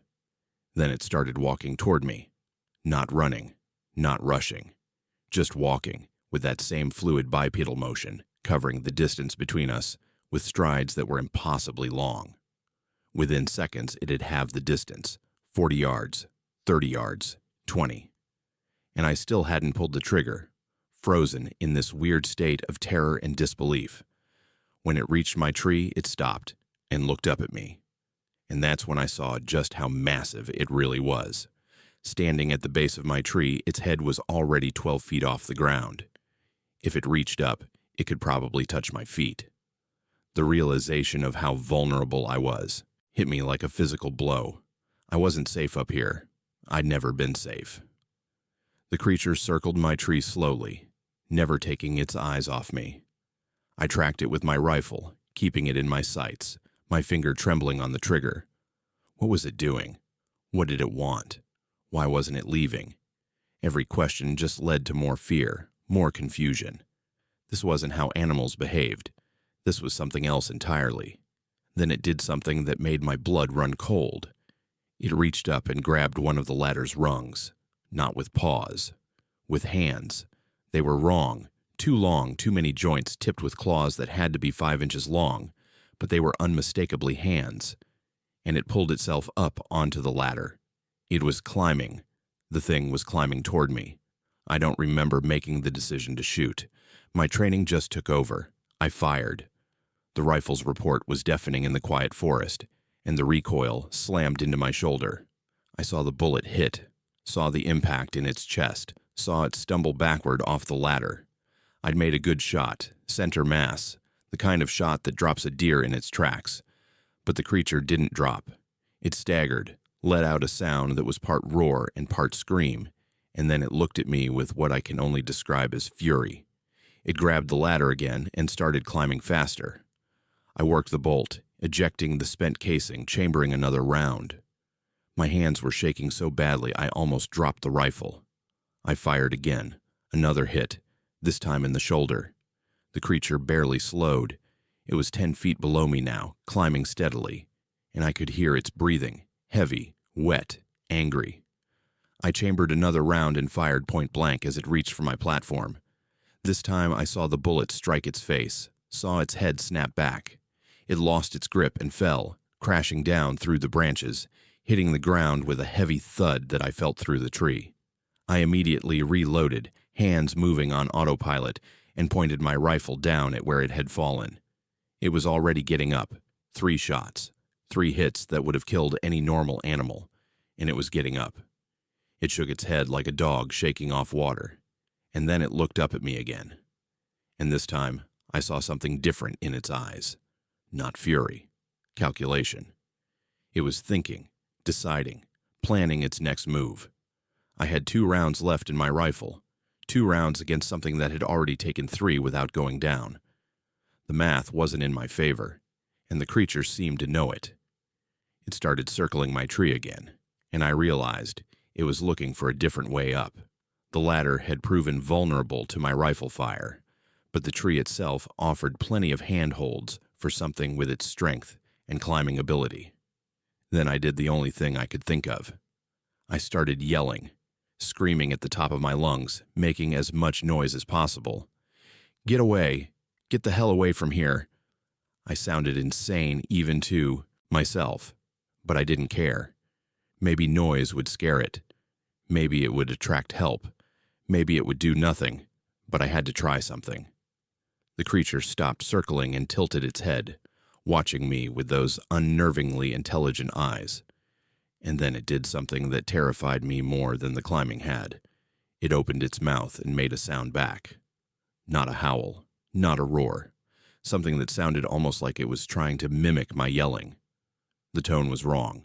The pitch was off, but the pattern was there. It was mimicking me, mocking me. We stayed like that for what felt like hours, but was probably only 10 minutes. Me in my stand, down to 2 bullets, making noise and trying not to have a complete breakdown. It at the base of my tree, watching, waiting, occasionally making that horrifying mimicry of human sound. It was a standoff, and I had no idea how it would end. Then, faintly in the distance, I heard something that felt like salvation. Voices. Other hunters, somewhere to the east, maybe half a mile away. The creature heard them too. Its ears swiveled toward the sound, and its posture changed. It looked at me one more time, and I swear it looked like disappointment, like a cat that's been denied a mouse it was playing with. Then it dropped to all 4s and loped off into the forest, moving with a speed that seemed impossible for something its size. Within seconds, it had vanished. I stayed in that tree stand for another hour, rifle ready, watching for any sign of its return. When I finally climbed down, my legs were shaking so badly I almost fell. The ground around my tree was torn up from where the creature had circled, and I found the spots where my bullets had hit it. There was blood, dark, almost black, with a smell that made me gag, but there was no body, no trail leading away. Just those marks in the dirt and that blood that proved it had been real. I gathered my gear and hiked straight back to my cabin, looking over my shoulder the entire way. I didn't stop to track it, didn't try to find where it had gone. I just wanted to get out of those woods. When I got back, I loaded everything into my truck and drove home. I haven't been hunting in West Virginia since. Haven't been back to those woods, haven't sat in another tree stand. I reported it to the wildlife officers, showed them the blood I'd collected, described what I'd seen. They were polite but skeptical. They suggested I'd probably shot a bear, that the shock and fear had distorted my memory of what I'd seen. When I insisted it had been walking upright, had climbed my ladder, had tried to talk, they gently suggested that maybe the stress of the encounter had affected my perception. The blood samples I'd given them came back as inconclusive and were apparently lost before any additional testing could be done. But I know what I saw. I know what climbed toward me that day. I know that 3 rifle shots didn't bring it down, and I know that if those other hunters hadn't been nearby, making noise that drew its attention, I wouldn't have made it out of that tree stand alive. Or maybe I would have, but only because it had decided to let me live. I don't know which possibility is more terrifying. I gave away all my hunting gear, sold my rifles, gave my tree stand to a buddy who's still hunting those woods. He asked me why I was quitting, and I told him I'd lost my taste for it. I didn't tell him the truth, that I'd learned something that changed everything, that being 20 feet up in a tree doesn't make you safe, that there are things in those forests that are better hunters than we could ever be, and that the only reason I'm alive to tell this story is because something chose not to finish climbing that ladder. If you're part of the Haunted Fears horror family and you're a hunter, take this to heart. If you're in your stand and the forest goes silent, if you smell something that doesn't belong, if you see something that your mind tells you can't be real, get down, get out. Don't try to be brave, don't try to get proof, because your gun might not be enough, and your height advantage is an illusion. Some things can climb better than you ever could, and some things know that you're not at the top of the food chain, even if you haven't figured it out yet. The Appalachian Trail was supposed to be my escape from reality, but something followed me for 3 hours through the darkness, and it never got tired. I did.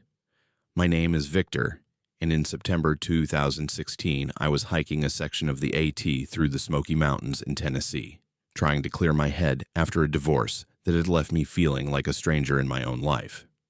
I'd planned to hike about 15 miles that day and reach a shelter before nightfall, but I'd started late and pushed myself harder than I should have. By the time I realized I wasn't going to make it before dark, the sun was already setting behind the ridgeline. I'd done plenty of day hikes, but this was my first multi-day solo trek, and I was learning that everything feels different when you're alone. The trail markers that seemed so obvious in daylight became harder to spot in the dimming light. The sounds of the forest changed from comforting to unsettling, and the weight of my pack, which had been manageable all day, suddenly felt like it was made of lead. I should have stopped and made camp. I had a tent, a sleeping bag, everything I needed, but the shelter was only 3 more miles according to my map, and the idea of sleeping alone in the woods without even the psychological comfort of walls around me made me keep pushing forward. So I clicked on my headlamp, adjusted my pack, and kept hiking as the last light faded from the sky. The trail through that section was fairly level, winding through dense forest with occasional rocky outcrops. My headlamp created a bubble of light about 20 feet in front of me, beyond which was just darkness. I could hear the normal night sounds, crickets, the occasional owl, small animals rustling in the underbrush. It was peaceful in a way, meditative. Just me, the trail, and the steady rhythm of my footsteps. I'd been hiking in the dark for maybe 30 minutes when I first noticed something was wrong. The normal forest sounds around me had stopped. Not gradually, but all at once, like someone had flipped a switch. The crickets went silent. The rustling stopped. Even the wind seemed to die down. I paused, listening, my hand instinctively going to the bear spray clipped to my hip. That's when I heard it.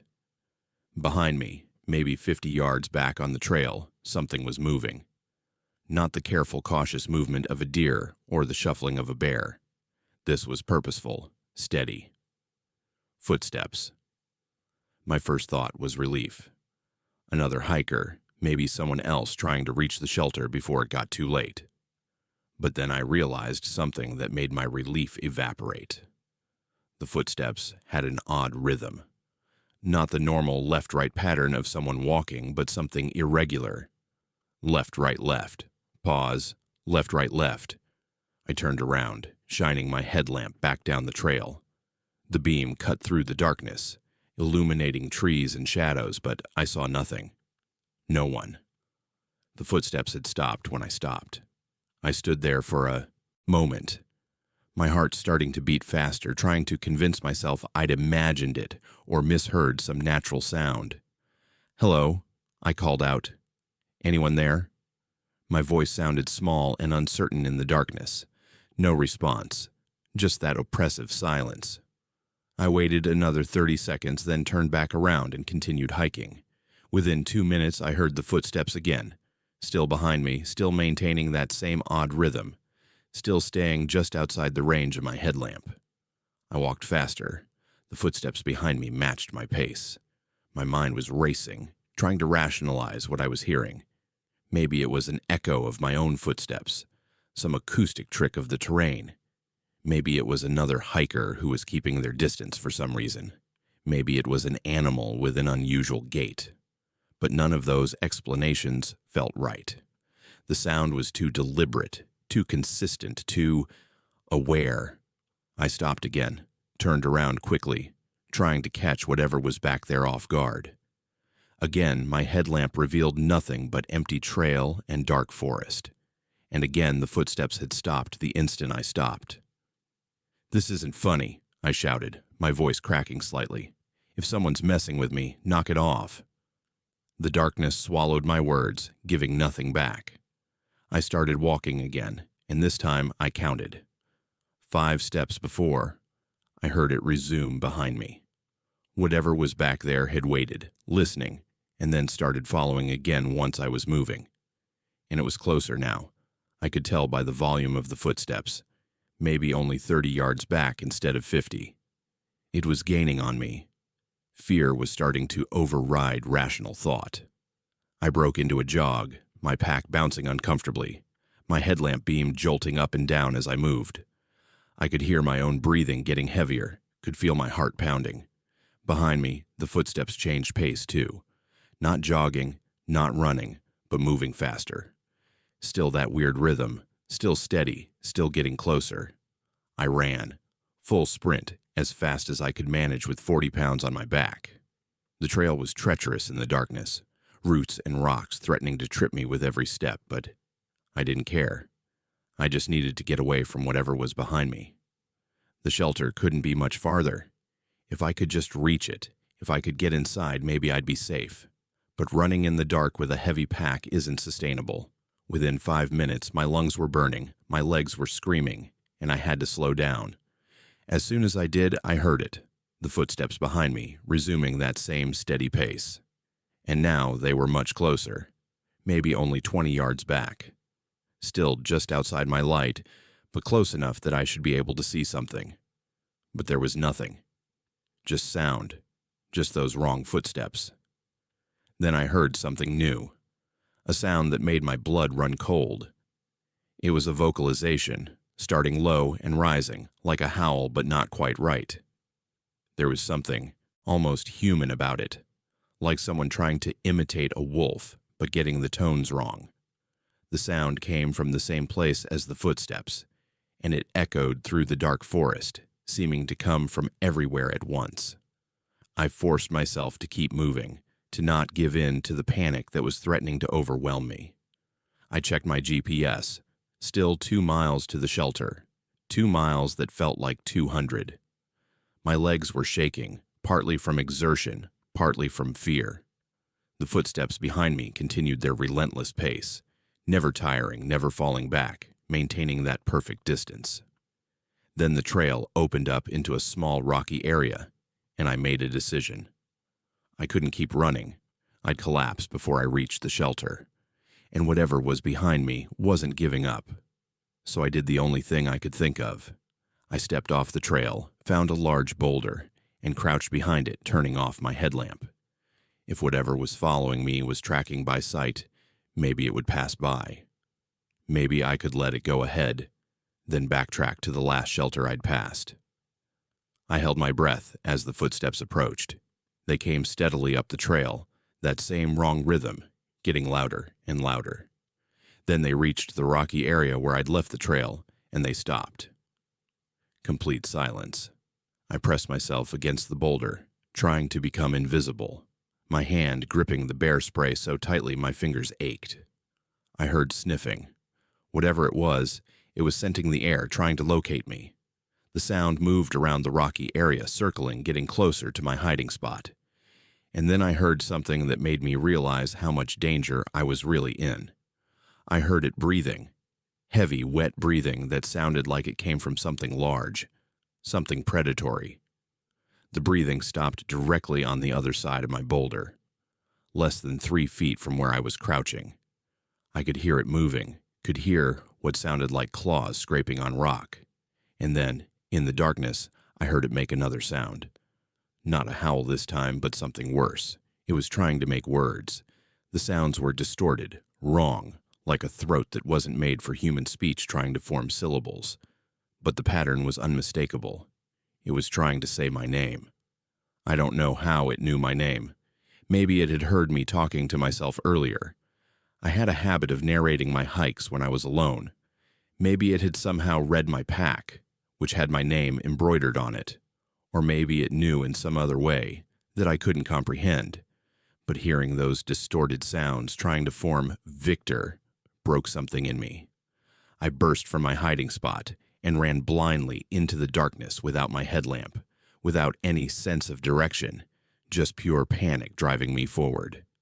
I crashed through underbrush, bounced off trees, fell over roots and rocks.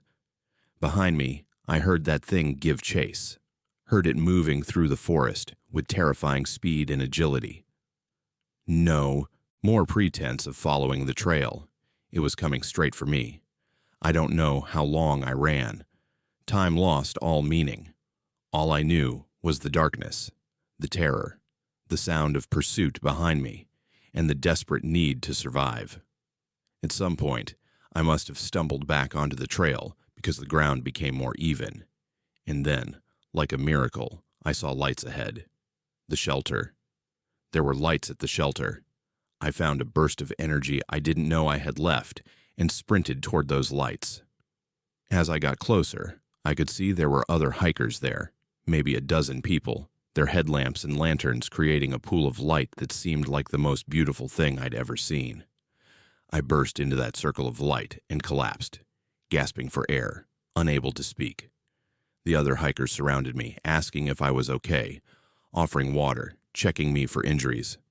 I finally managed to gasp out that something had been chasing me, that it was still out there. Several of the men grabbed flashlights and looked out into the darkness beyond the shelter, but they saw nothing. One of them, an older guy with a thick beard, gave me a look that suggested he'd heard stories like mine before. "You came from the South Trail?" he asked. When I nodded, he exchanged glances with a couple of the other hikers. "That section has a reputation. Things happen there that don't happen in other places. Most experienced hikers try to avoid it, or at least make sure they're through before dark." He paused, then added quietly, "You're lucky you made it here when you did. That thing you heard? It won't come into the light, not when there's this many people. But if you'd been alone—" He didn't finish the sentence. I stayed at that shelter for 3 days, too terrified to continue alone, until I could join up with a group of southbound hikers. I never hiked alone again after that. And I never did another night hike, never let myself be caught on the trail after dark, because I know what's out there in those mountains, following hikers who are alone and vulnerable. The worst part. A month after I got home, I was going through my photos from the trip. I'd taken a selfie early in that day's hike, with the trail stretching out behind me. When I zoomed in on the background of that photo, I saw something that I'd missed before. Standing in the trees maybe 100 yards back, barely visible in the shadows, was a tall figure. Upright. Watching. It had been following me since long before dark. It had just been waiting for the right moment. If you're part of the Haunted Fears horror family and you hike, remember this. The trail has rules. Don't hike alone. Don't be on the trail after dark. And if you ever hear footsteps behind you that don't sound quite right, don't try to investigate. Just get to the nearest shelter as fast as you can and pray you make it before whatever's following you decides to close the distance. I came to the Montana mountains to study wolves, but something else was studying me, and it was keeping a journal of its own. My name is Xander, and I'm a wildlife biologist who spent the fall of 2018 alone at a remote research station in the Bitterroot Mountains of Montana. The station was funded by a conservation group studying wolf pack dynamics, and my job was to monitor movement patterns using a network of trail cameras and motion sensors spread across a 20-square-mile area. It was perfect for someone who preferred animals to people. Just me, my equipment, and the wilderness. The station itself was a small cabin about 30 miles from the nearest town, accessible only by a rough forestry road that became impassable in heavy snow. I had solar panels for power, a satellite phone for emergencies, and enough supplies to last 6 weeks. The setup was Spartan, but functional. A main room with my computers and monitoring equipment, a small bedroom, a kitchenette, and a storage area for gear. I'd done similar work before in Alaska and Wyoming, so the isolation didn't bother me. Or at least, it didn't at first. The first week went exactly as planned. I hiked out to my camera locations each day, downloaded data, made observations, and returned to analyze the footage each night. The wolf pack I was tracking, a group of 8 wolves led by a large alpha male, was behaving normally, following predictable patterns of movement and hunting. I was getting excellent data, and the solitude was exactly what I needed after a chaotic year dealing with university politics. It was during the second week that I started noticing something odd in my camera footage. One camera in particular, designated Station 7, positioned near a game trail about 3 miles from my cabin, kept triggering at night with no visible animal in frame. Just empty trail, trees, shadows. At first, I assumed it was a technical glitch, or maybe moths flying close to the lens triggering the motion sensor. But when I reviewed the metadata, the triggers were happening in a pattern. Every night around 2 a.m. the camera would activate for exactly 30 seconds. Then silence until the next night. I hiked out to Station 7 to check the equipment. Everything appeared normal. Camera properly mounted, lens clean, no obvious technical issues. But while I was there, I noticed something that made me uncomfortable. There were tracks around the camera location. Large tracks, much bigger than the wolves I was studying. They were canine-like, but elongated, with what appeared to be claw marks extending far beyond what any normal wolf would leave. And they were in a pattern that suggested bipedal locomotion, 2 feet, not 4. I took photos of the tracks and measurements. Whatever made them was tall. The stride length suggested something at least 7 feet in height. I considered bears, but the tracks were wrong for that. I considered a wolf with some kind of deformity, but again the gait pattern didn't fit. And there was something else that bothered me. The tracks led directly to my camera, circled it multiple times, and then led away. Whatever it was investigating my equipment. That night, I reviewed all my footage more carefully, going back through 3 weeks of recordings, and I found something that chilled me. Station 7 wasn't the only camera capturing these anomalies. 5 other cameras, all positioned in a rough circle around my research station, were showing similar patterns. Each camera would trigger at slightly different times, but always in a sequence that suggested something was systematically visiting each location. And the pattern was closing in. The cameras farthest from my cabin were triggered first, then the ones progressively closer, night after night. I pulled up my monitoring software and looked at the real-time feeds. Nothing unusual, just empty forest, normal wildlife activity. But I added a new layer to my map, plotting the camera trigger locations chronologically. The pattern became undeniable. Whatever was triggering my cameras was moving in a spiral, circling my research station, getting closer with each pass. And based on the pattern, tonight it would reach the cameras closest to my cabin. Professional curiosity warred with growing unease. I should have been excited, potentially documenting an unknown species or unusual behavior.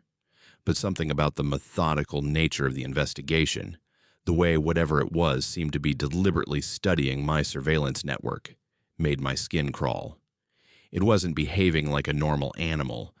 It was behaving like a researcher, like it was conducting its own study. I decided to add additional cameras around the cabin itself, creating a closer perimeter. I positioned them high, angled down, with overlapping fields of view. If something approached tonight, I'd capture clear footage. I also made sure my satellite phone was charged, that all my doors and windows were locked, and I kept my bear spray close. I told myself I was being paranoid, that there was probably a simple explanation, but I couldn't shake the feeling that I was no longer the observer in this situation. Night fell, and I sat at my monitoring station watching 6 split screens showing different angles around my cabin. Everything was quiet.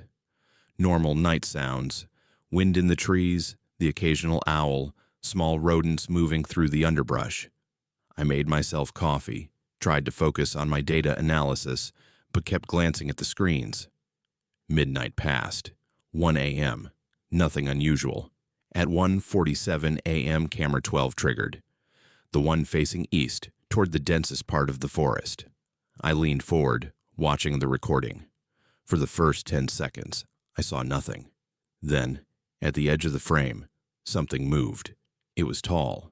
The camera was mounted 8 feet up, and whatever this was, its head was at the same level. It stepped fully into frame, and my coffee mug slipped from my hand, shattering on the floor. It was standing upright on 2 legs. The body was covered in dark fur, powerfully built, with arms that hung too long, hands that ended in visible claws. But it was the head that made my scientific training war with primal fear. It was wolf-like, elongated snout, pointed ears, but the skull structure was wrong, too large, too pronounced.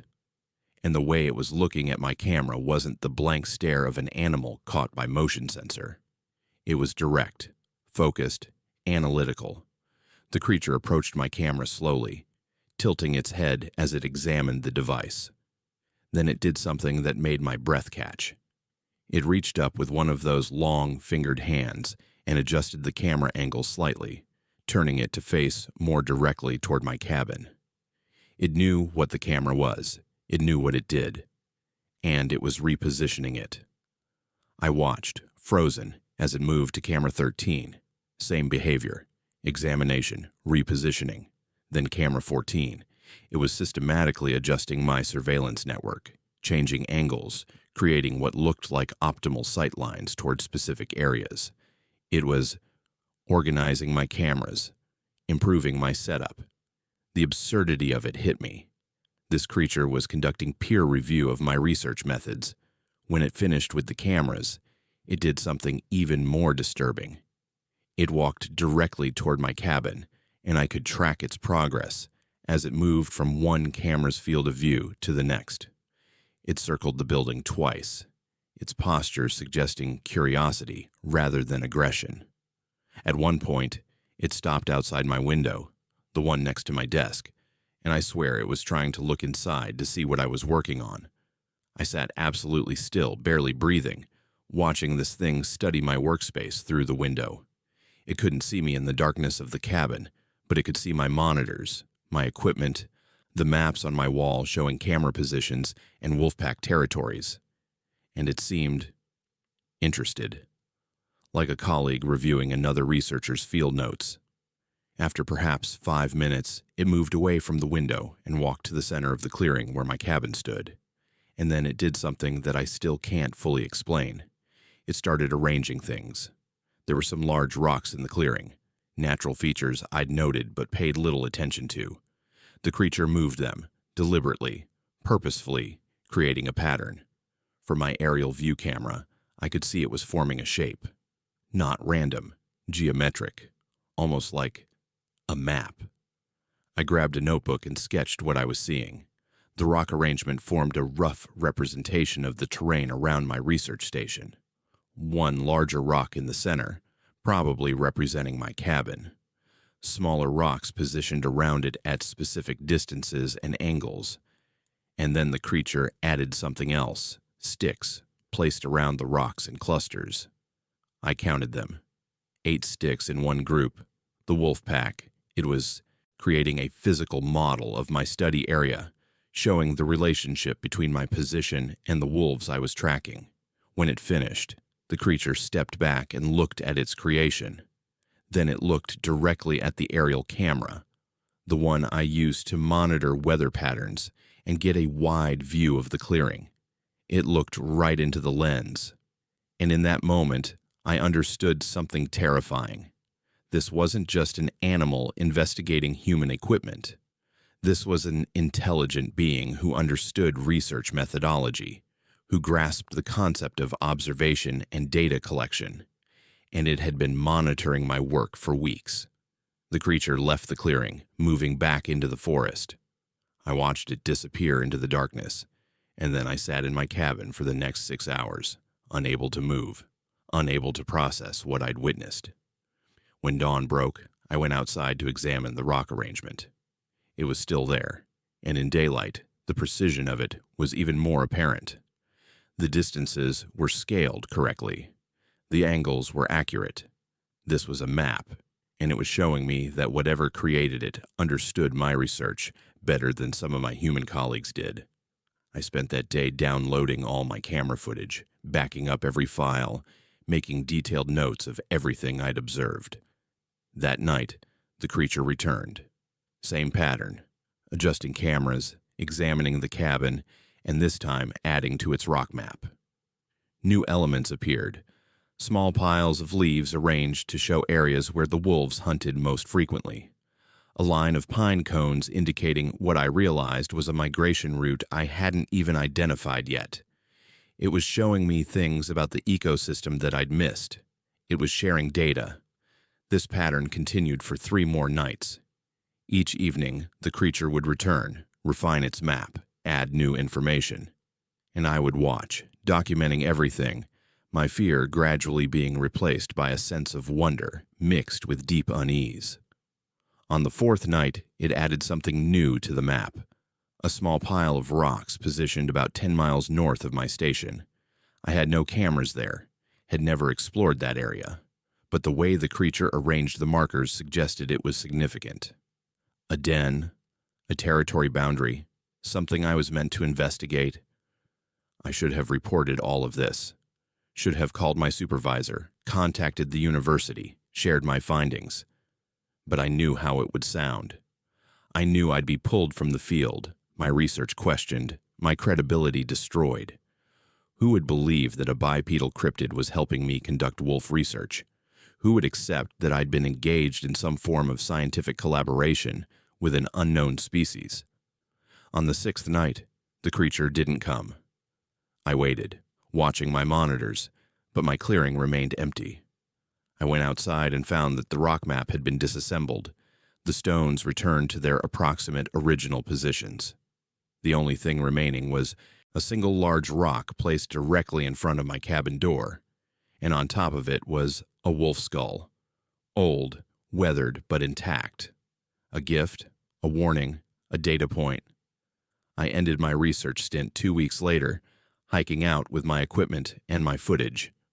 I analyzed everything over the following months, wrote up my findings on the wolf pack, which were excellent, partially thanks to the suggestions I'd received. But I never mentioned the creature, never submitted the footage of it. I kept it all on encrypted drives, watching it occasionally, trying to understand what I'd witnessed. Here's what haunts me. I was sent to Montana to study how wolves live, hunt, and organize in family groups. But while I was doing that, something else was studying how humans conduct research, how we observe and collect data, how we try to understand the world around us. I was simultaneously the researcher and the research subject. And whatever that creature was, it understood the scientific method better than many of my colleagues. I never went back to that research station. The program was discontinued the following year due to funding cuts. Or at least, that's the official reason. Sometimes I wonder if someone else reviewed my camera footage, saw something they weren't supposed to see, and decided some research is better left unfinished. If you're part of the Haunted Fears horror family and you're a researcher, here's something to consider. When you're studying wildlife in remote areas, remember that observation goes both ways. The watchers can be watched. The trackers can be tracked. And sometimes the most terrifying discovery isn't what you learn about your research subject. It's what your research subject learns about you. We thought we were documenting history when we explored the abandoned Colorado mining town. We documented something else entirely, something that's been living underground for over a century. My name is Alaric, and in June 2017, I was part of a 4-person urban exploration team documenting abandoned structures across the American West.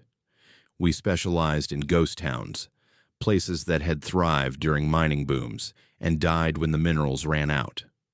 Our YouTube channel had a decent following, and we prided ourselves on going places others avoided, getting footage that no one else dared to capture. The town we chose for our June expedition was called Silver Creek, a former mining settlement about 70 miles west of Durango, Colorado. It had been abandoned since the 1920s when the last mine shaft collapsed, and the company declared bankruptcy. According to our research, the town had housed about 300 people at its peak: miners and their families, shopkeepers, a doctor, even a small school. Now it was just rotting buildings and rusted equipment slowly being reclaimed by the mountain wilderness. We arrived in the late afternoon, hiking in the last 3 miles after the forestry road became impassable. The town sat in a narrow valley surrounded by steep slopes covered in pine trees. As we crested the ridge and saw it laid out below us, I felt that familiar mix of excitement and unease that always came with these explorations. The buildings were more intact than I'd expected. Wooden structures with sagging roofs and broken windows, a main street lined with false-fronted shops, and at the far end, the entrance to the mine itself, a dark opening in the mountainside surrounded by collapsed wooden supports. "This place is perfect," said one of my teammates, already setting up his camera to get establishing shots. The other two were checking their equipment. We all carried multiple cameras, lights, audio recorders, and plenty of batteries. The plan was to spend the night, getting footage in both daylight and darkness. Ghost towns always looked creepier at night, and night footage got more views. We spent the first few hours exploring systematically, documenting each building. The old general store still had products on the shelves, labels faded but recognizable. The saloon had bottles behind the bar, glasses waiting for customers who would never return. A few houses still had furniture, beds made up as if people had just stepped out and would be back any moment. It was eerie but fascinating, a perfect snapshot of life frozen in time. As the sun started setting, we set up our base camp in what had been the town's hotel. It was one of the sturdiest buildings, with most of its roof intact and a second floor that we could use as a lookout point. We learned from experience that having a solid base was important, somewhere we could retreat to if weather turned bad or if we encountered unexpected problems, like aggressive wildlife, or, once in Nevada, an irate property owner with a shotgun. None of us really believed in ghosts. We'd been doing this for 3 years and had never encountered anything supernatural. Creepy atmospheres, yes. Strange sounds that turned out to be wind or animals, absolutely. But actual paranormal activity, never. We were documentarians, not ghost hunters, and we approached these places with healthy skepticism and respect for the history we were recording. The first strange thing happened around 9 p.m., just after full darkness had settled over the valley. We were exploring the old mine entrance, our flashlights and camera lights cutting through the darkness. The entrance was partially collapsed, but there was still an opening large enough to walk through. We'd discussed whether to go inside. Mine exploration was dangerous, and we usually avoided it. But this entrance looked stable enough for a quick look. We'd gone maybe 30 feet into the tunnel when we heard it. A sound from deeper in the mine, a long, echoing howl that started low and rose in pitch. It didn't sound like wind. It didn't sound like water. It sounded like something alive, something with lungs and a throat. And it was answered by another howl from a different direction, also from deep underground. We backed out of that mine faster than I cared to admit, our cameras forgotten, our lights bouncing wildly as we scrambled over loose rocks and timbers. When we emerged into the open air, we stood there breathing hard, looking at each other, trying to rationalize what we'd heard. Acoustics in mines could be weird. Maybe it was wind through collapsed passages. Maybe some animal had gotten trapped down there and was making distressed sounds. "We got it on audio, right?" one of my teammates asked. We checked. Yes, the sound was there, clear and undeniable. And now that we were listening to the playback, It sounded even less like wind or a trapped animal. It sounded deliberate, communicative, like something calling to something else. We decided to avoid the mine and focus on the town buildings. The footage we already had was good, and there was no reason to take unnecessary risks. We split into two groups. I went with one teammate to explore the old church at the edge of town, while the other two investigated what looked like the mine foreman's house. The church was in bad shape. Its steeple collapsed inward, and most of its pews rotted through. But it still had an altar, and behind it, we found something interesting. A journal, remarkably well preserved, wrapped in oilcloth, and hidden in a small niche behind a loose board. I opened it carefully. The entries dated from 1923 to 1924, written by someone who identified himself as the town's last remaining resident, a former miner named Thomas. The journal entries started normally enough. Complaints about the mine closure, worries about money, descriptions of watching the town empty out as families left, for better prospects elsewhere. But as the entries progressed, they became stranger. Thomas wrote about sounds from the mine at night, about things he'd seen moving between buildings after dark, about how the mine collapse had opened something up, released something that had been trapped deep underground. One entry near the end caught my attention. They come out at night now, walking on two legs like men but wrong. The howling gets louder each night. They're learning, adapting. I think they're trying to figure out what humans are, how we live. They've been in my house, rearranged my things. They watch from the edge of town. I've decided to leave tomorrow. If anyone finds this, don't stay after dark. They're curious now, but curiosity can turn to something else. I was reading this entry out loud to my teammate when we heard shouting from across town. The other two members of our group, calling for us. We ran toward the sound and found them outside the foreman's house, their faces pale in the moonlight. "Something's in the buildings," one of them said. "We keep hearing movement, seeing shadows, and they're circling us. Whatever they are, there's more than one, and they're moving in a pattern." We regrouped at the hotel, all of us on edge now. We compared notes and realized something disturbing. All four of us had been hearing sounds, footsteps, movement, things being displaced. And when we plotted where we'd heard these sounds on a map of the town, a pattern emerged. Whatever was making the sounds had been systematically checking each building we'd been in, following our route through the town, investigating the places we'd investigated. "We should leave," someone said. "Hike out now. Come back in daylight if we want more footage." It was a reasonable suggestion, but we'd already paid for permits, hiked 3 miles in with all our equipment, and we had hours of good footage. Plus, we were on the second floor of a solid building with only one staircase. Whatever was out there, animals, probably, despite the weird sounds, couldn't get to us up here.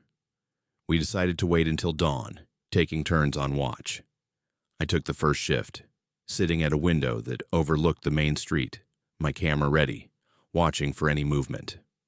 For the first hour, nothing happened.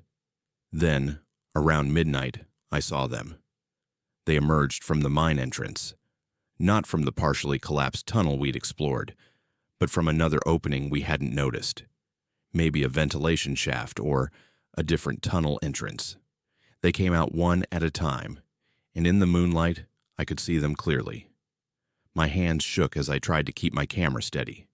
They were tall, maybe 7 feet, walking upright on 2 legs. The bodies were covered in dark, matted fur. But it was the heads that made my breath catch.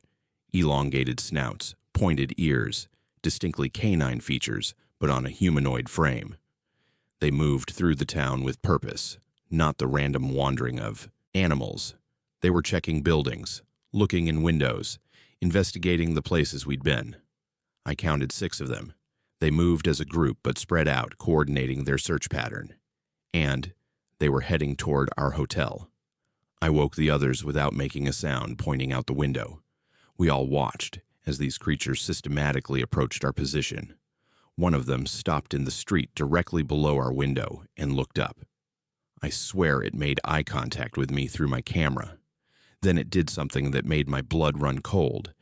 It pointed at the building with one of its long-fingered hands, and the others converged on the hotel entrance.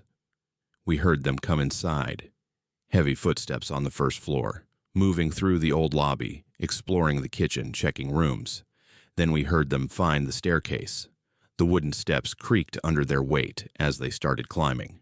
We backed away from the top of the stairs, grabbed what equipment we could carry, and looked desperately for another way out. One of my teammates spotted it. A window on the backside of the building, overlooking a collapsed porch that connected to an adjacent structure. If we could get across that porch to the next building, we might be able to get away. We went out the window one at a time, trying to be quiet, trying not to make the old porch collapse under our combined weight. I was the last one out, and as I climbed through, I looked back and saw one of those things reach the top of the stairs. It saw me. Our eyes met for a second that felt like an eternity. Then it let out a howl that was immediately answered by the others, and they all started moving faster. We ran, abandoned all pretense of stealth, abandoned most of our equipment, just ran through the interconnected buildings, through holes in walls, over collapsed floors, trying to get to the edge of town and the trail that would take us back to our vehicles. Behind us, we could hear them following, could hear them moving through the buildings with terrifying speed and agility. I don't remember much of that run through the darkness. Just fragments, jumping across a gap between buildings, nearly falling through rotten floorboards, emerging into the street, and seeing one of those things standing between us and the trail. We had to detour, had to run through the cemetery at the edge of town, jumping over graves and dodging around headstones, while those creatures pursued us with what sounded like excitement, like this was a game to them. We made it to the trail somehow, all four of us, and we ran those 3 miles in record time, not stopping, not looking back, just running with whatever equipment we'd managed to keep. When we finally reached our vehicles, as dawn was breaking, we threw everything in and drove away, without speaking, without processing, just needing to put distance between ourselves and that place. We reviewed the footage later. Most of it was unusable, shaky, poorly lit, cut off when we dropped cameras in our panic. But I had a few minutes of clear video from before they started chasing us. Footage of those things moving through the town, looking in windows, pointing and coordinating with each other. Footage of them climbing the stairs toward us. Footage that proved we hadn't imagined it, hadn't hallucinated it. We never posted that footage. We talked about it, argued about it. But in the end, we decided some things shouldn't be shared. Not because people wouldn't believe us. Most of our viewers would just think it was clever effects. But because we'd learned something that Thomas had known back in 1924. Those things were learning about humans, studying us, and drawing attention to them, making them famous on the internet, might accelerate that process. Our team dissolved after that. None of us wanted to do urban exploration anymore. We'd learned that not all abandoned places are truly abandoned, and some things that live in the darkness are better left undiscovered. I kept my footage encrypted and backed up, but I've never watched it again. I don't need to. I remember every detail. If you're part of the Haunted Fears horror family and you're into urban exploration, here's my advice. Research the history of places before you go. If you find old mine towns, especially ones abandoned suddenly, or with stories of weird final days, maybe skip them. Because some mines don't just go deep into the earth. They go deep into places where things have been living for a very long time. And when miners accidentally break through into those spaces, sometimes what they release doesn't go away. It just waits for the next curious humans to show up. The whiteout conditions should have been my biggest problem that day. Instead, it became the only thing keeping me from seeing what was chasing me through the Minnesota wilderness. My name is Uriel, and I worked, as a hunting and fishing guide in northern Minnesota, near the Canadian border. During the winter months, when the lakes froze solid and the tourists went home, I supplemented my income by running snowmobile trail maintenance for the county. It was solitary work, perfect for someone who preferred the company of forests to people. I'd ride my machine along designated trails, checking conditions, clearing minor obstacles, and reporting any major issues that needed addressing. January 2015 was one of the worst winters on record. We'd gotten over 6 feet of snow, temperatures hadn't been above zero in 3 weeks, and the wind made it feel like you were living on another planet. Most people stayed inside, but trails still needed checking, and I needed the money. So I went out 3 days a week, bundled in every layer I owned, riding my Polaris across the frozen landscape. The day it happened started normally enough. I left the county maintenance building at 7 in the morning, just as the sun was rising, painting the snow-covered pines in shades of pink and gold. My route that day was a 60-mile loop through some of the most remote country in the state. Dense boreal forest, frozen lakes, and exactly zero cell phone coverage. I'd done this route dozens of times. I knew every turn, every landmark, every place where the trail got tricky. The weather report had mentioned a front moving in, possible snow, winds picking up by afternoon. Standard winter stuff for northern Minnesota. I figured I'd be done and back at the maintenance building by 2 or 3 at the latest, well before conditions got bad. I had my GPS, my emergency beacon, my survival kit, everything you're supposed to have when you're working alone in the backcountry in winter. The first 30 miles went smoothly. Trail conditions were good, just some minor snowdrift buildup that I flagged for the plow crew. The forest was beautiful in that stark, frozen way that I'd come to love over my years up north. Nothing but white snow, black tree trunks, and that particular quality of silence that comes from being miles from civilization. It was peaceful, meditative. Around 11 a.m., the weather started changing. The clear morning sky gave way to clouds that seemed to roll in from nowhere. The wind picked up, going from light breeze to steady gusts in a matter of minutes. And then the snow started. Not the light, pretty flakes of a gentle snowfall, but heavy, wind-driven snow that cut visibility from miles to maybe 50 feet in minutes. I'd been in plenty of snow squalls before. They usually passed quickly, and I knew this trail well enough to navigate it in limited visibility. I slowed down, turned on my headlight, and kept going, following the trail. Markers that were spaced every 100 yards or so. The plan was to reach the turnaround point about 5 miles ahead, then head back the way I'd come. Even in bad weather, I could make it back before dark. That's when I first noticed something was off. I'd just crossed a small frozen creek, following the trail as it wound through a thick stand of pines, when I saw tracks in the snow beside my path. Fresh tracks, made within the last few minutes based on how little snow had filled them in. But they were wrong. Too large, too spaced out, and the stride pattern suggested something moving on 2 legs, not 4. I slowed down to look more closely. The tracks were at least 18 inches long, with clear claw marks extending beyond what looked like massive paw pads. But the spacing suggested bipedal movement. Left foot, right foot, left foot, maintaining a straight line parallel to the snowmobile trail. Whatever made these tracks was walking on 2 legs and was keeping pace with me, staying just inside the tree line where the visibility was worst. I told myself it was probably just weird markings from a moose, or maybe a bear that had woken up during a warm spell and was wandering around confused. But even as I thought it, I knew those explanations didn't fit. The tracks were too purposeful, too consistent, and they were fresh, made since the heavy snow started, which meant whatever made them was out here in the same blizzard conditions that were making me reconsider my route. I accelerated, wanting to put some distance between myself and those tracks. My snowmobile engine roared as I pushed it faster, the machine bouncing over small drifts, my headlight cutting through the swirling snow. For maybe 2 miles, I didn't see any more tracks. I started to relax, chalking it up to coincidence, or my imagination running wild in the reduced visibility.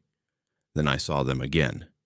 This time on my left side, same pattern, same size. But now they were closer to the trail, and when I looked ahead through the snow, I caught a glimpse of something large moving between trees about 40 yards away. Just a shadow, just a shape in the whiteout. But it was tall and moving on two legs, and it was keeping pace with my snowmobile. I pushed the throttle harder, bringing my speed up to 35 miles per hour, which was about as fast as I dared go in these conditions. The visibility had gotten even worse. I could barely see 20 feet ahead now, and the trail markers were difficult to spot. But I didn't care about the trail anymore. I just wanted to get away from whatever was out there. For the next 10 minutes, I focused entirely on speed and navigation, following the GPS on my handlebar mount, trying to stay on the trail while going as fast as possible. My hands were numb despite my heavy gloves. My face was frozen despite my balaclava, but I didn't dare slow down, because I could hear it now, over the sound of my engine and the wind. Something large moving through the forest, breaking branches, crunching through snow, maintaining the same speed I was. Then my worst fear materialized. The trail ahead, or what I could see of it through the snow, was blocked. A large pine tree had fallen across the path, probably brought down by the wind. It was too large to go around safely in this visibility, and too tall to ride over. I'd have to stop, get off the snowmobile, and either move it or cut through it with the chainsaw I carried for situations like this. I had no choice. I stopped the machine about 20 feet from the fallen tree, the engine idling, and I sat there for a moment, listening. The wind howled through the pines. Snow pelted my helmet. And somewhere close, maybe in the trees to my right, I heard breathing. Heavy, rhythmic breathing that definitely wasn't wind. I grabbed my chainsaw from the cargo rack, started it up, and approached the fallen tree. The chainsaw's roar was actually comforting. It was loud, aggressive, a sound that might scare off whatever was out there. I began cutting through the trunk, working as fast as I could, constantly glancing around me, seeing nothing but snow and shadows. I'd made it about halfway through the trunk when I heard it again. That breathing, but closer now, much closer.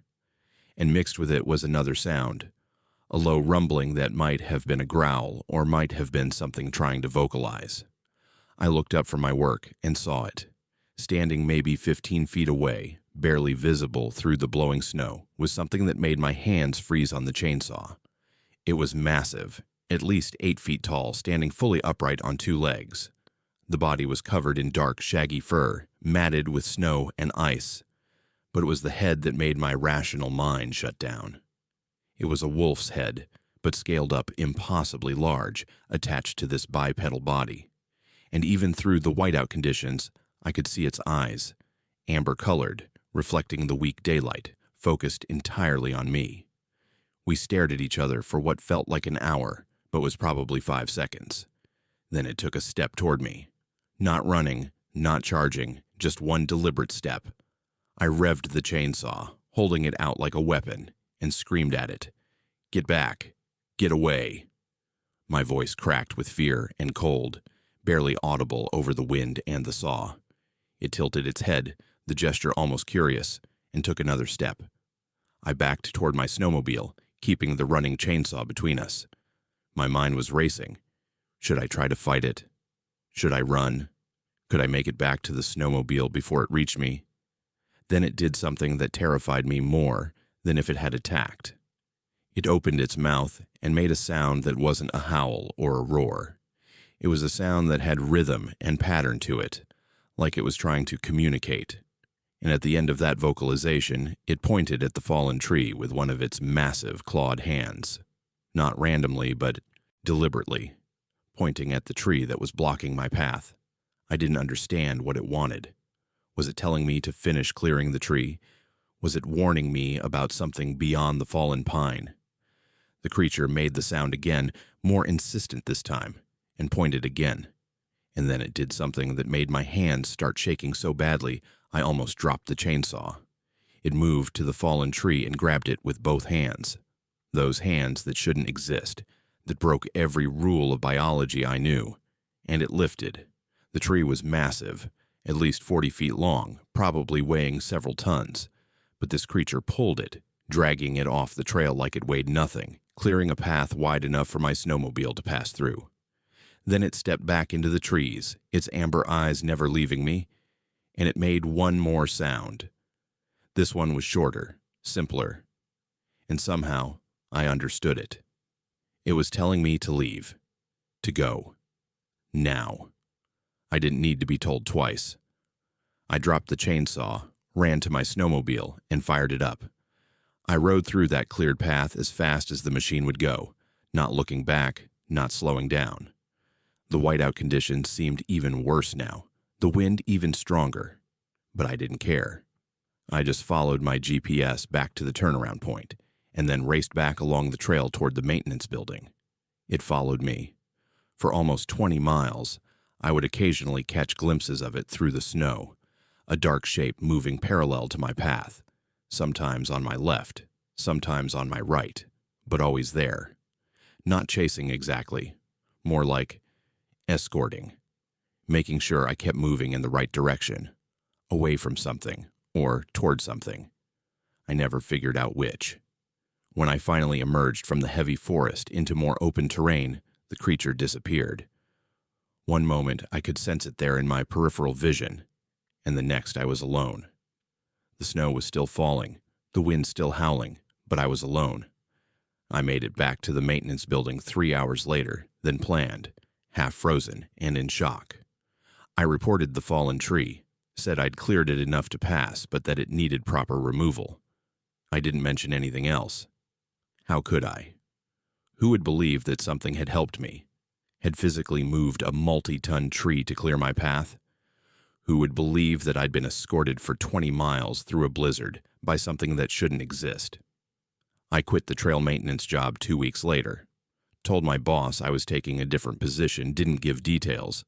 I stayed in the area, kept doing my guiding work in summer, but I never went back into that section of forest, and I never worked alone in the backcountry in winter again. Here's what haunts me. I was in serious danger that day. Not from the creature, from the weather, from the fallen tree, from the isolation. I might not have survived if I'd spent hours cutting through that tree in blizzard conditions, or if I'd tried to find another route and gotten lost. Whatever that thing was, it helped me.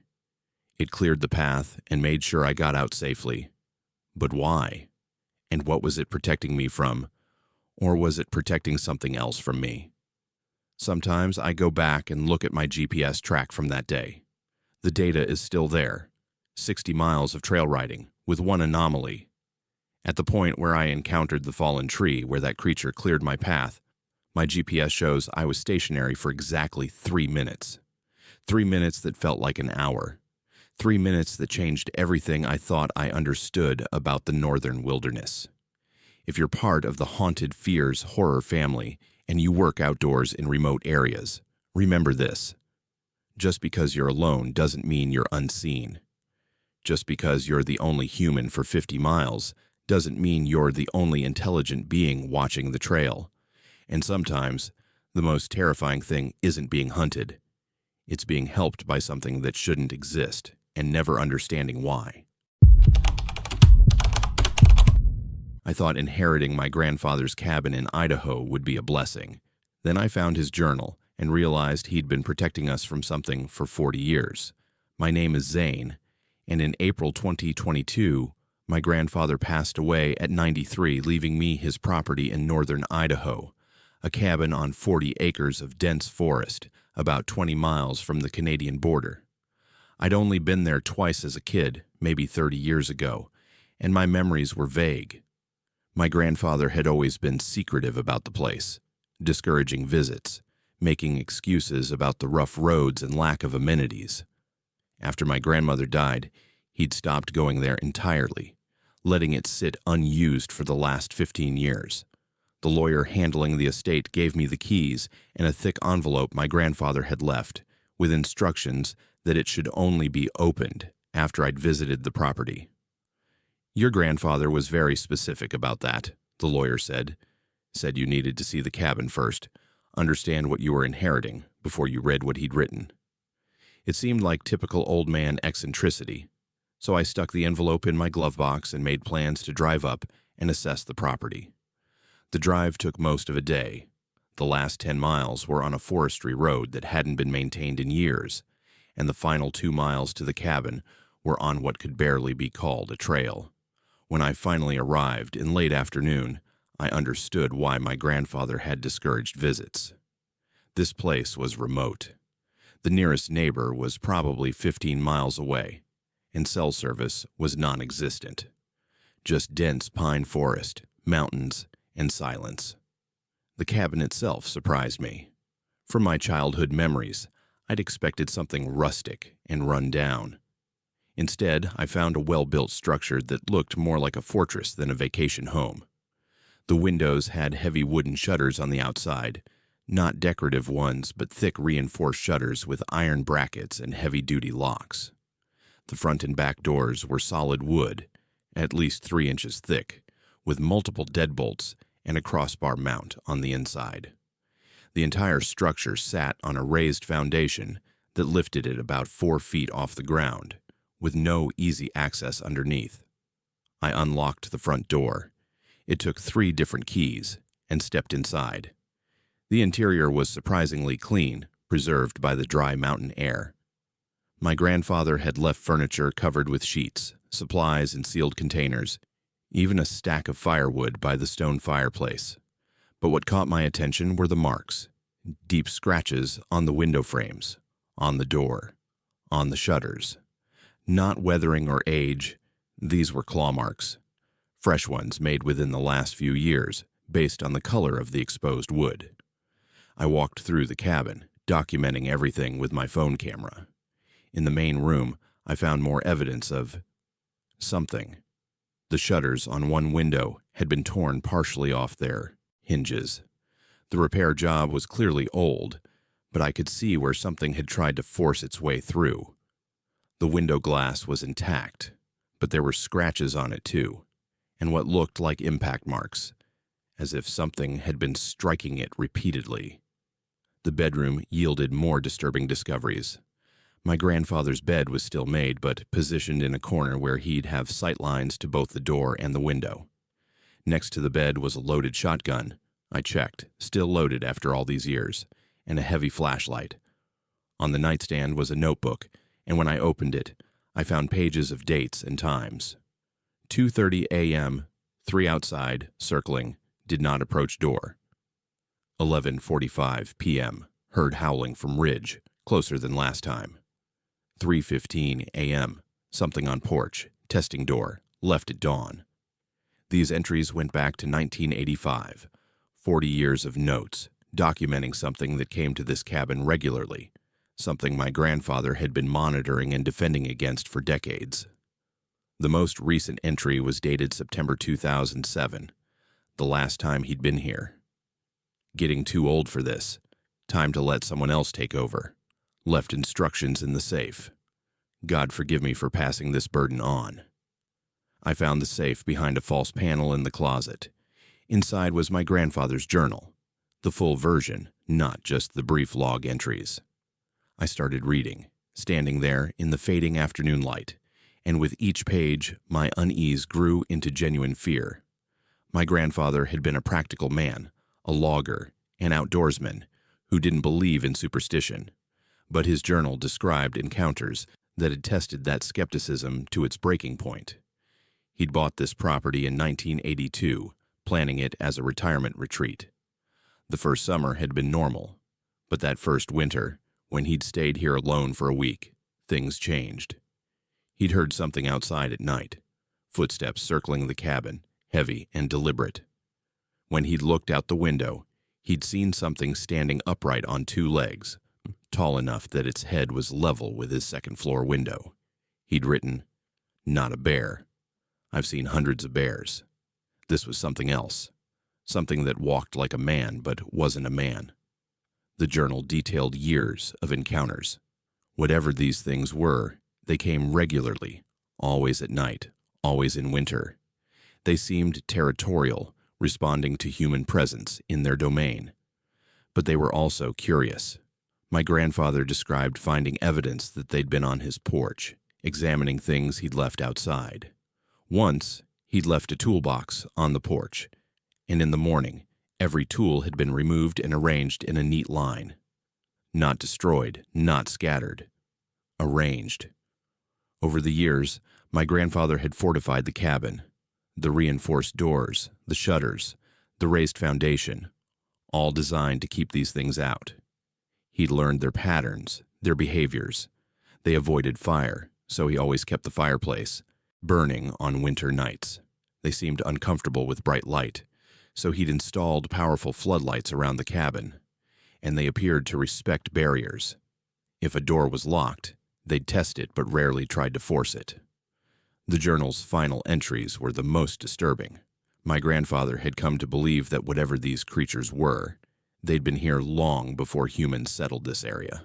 The cabin was in their territory, and they tolerated his presence because he'd learned the rules. They're not monsters, he'd written. They're intelligent. They communicate with each other. They have territories and families. This is their home, and we're the intruders. As long as we respect that, there's a peace.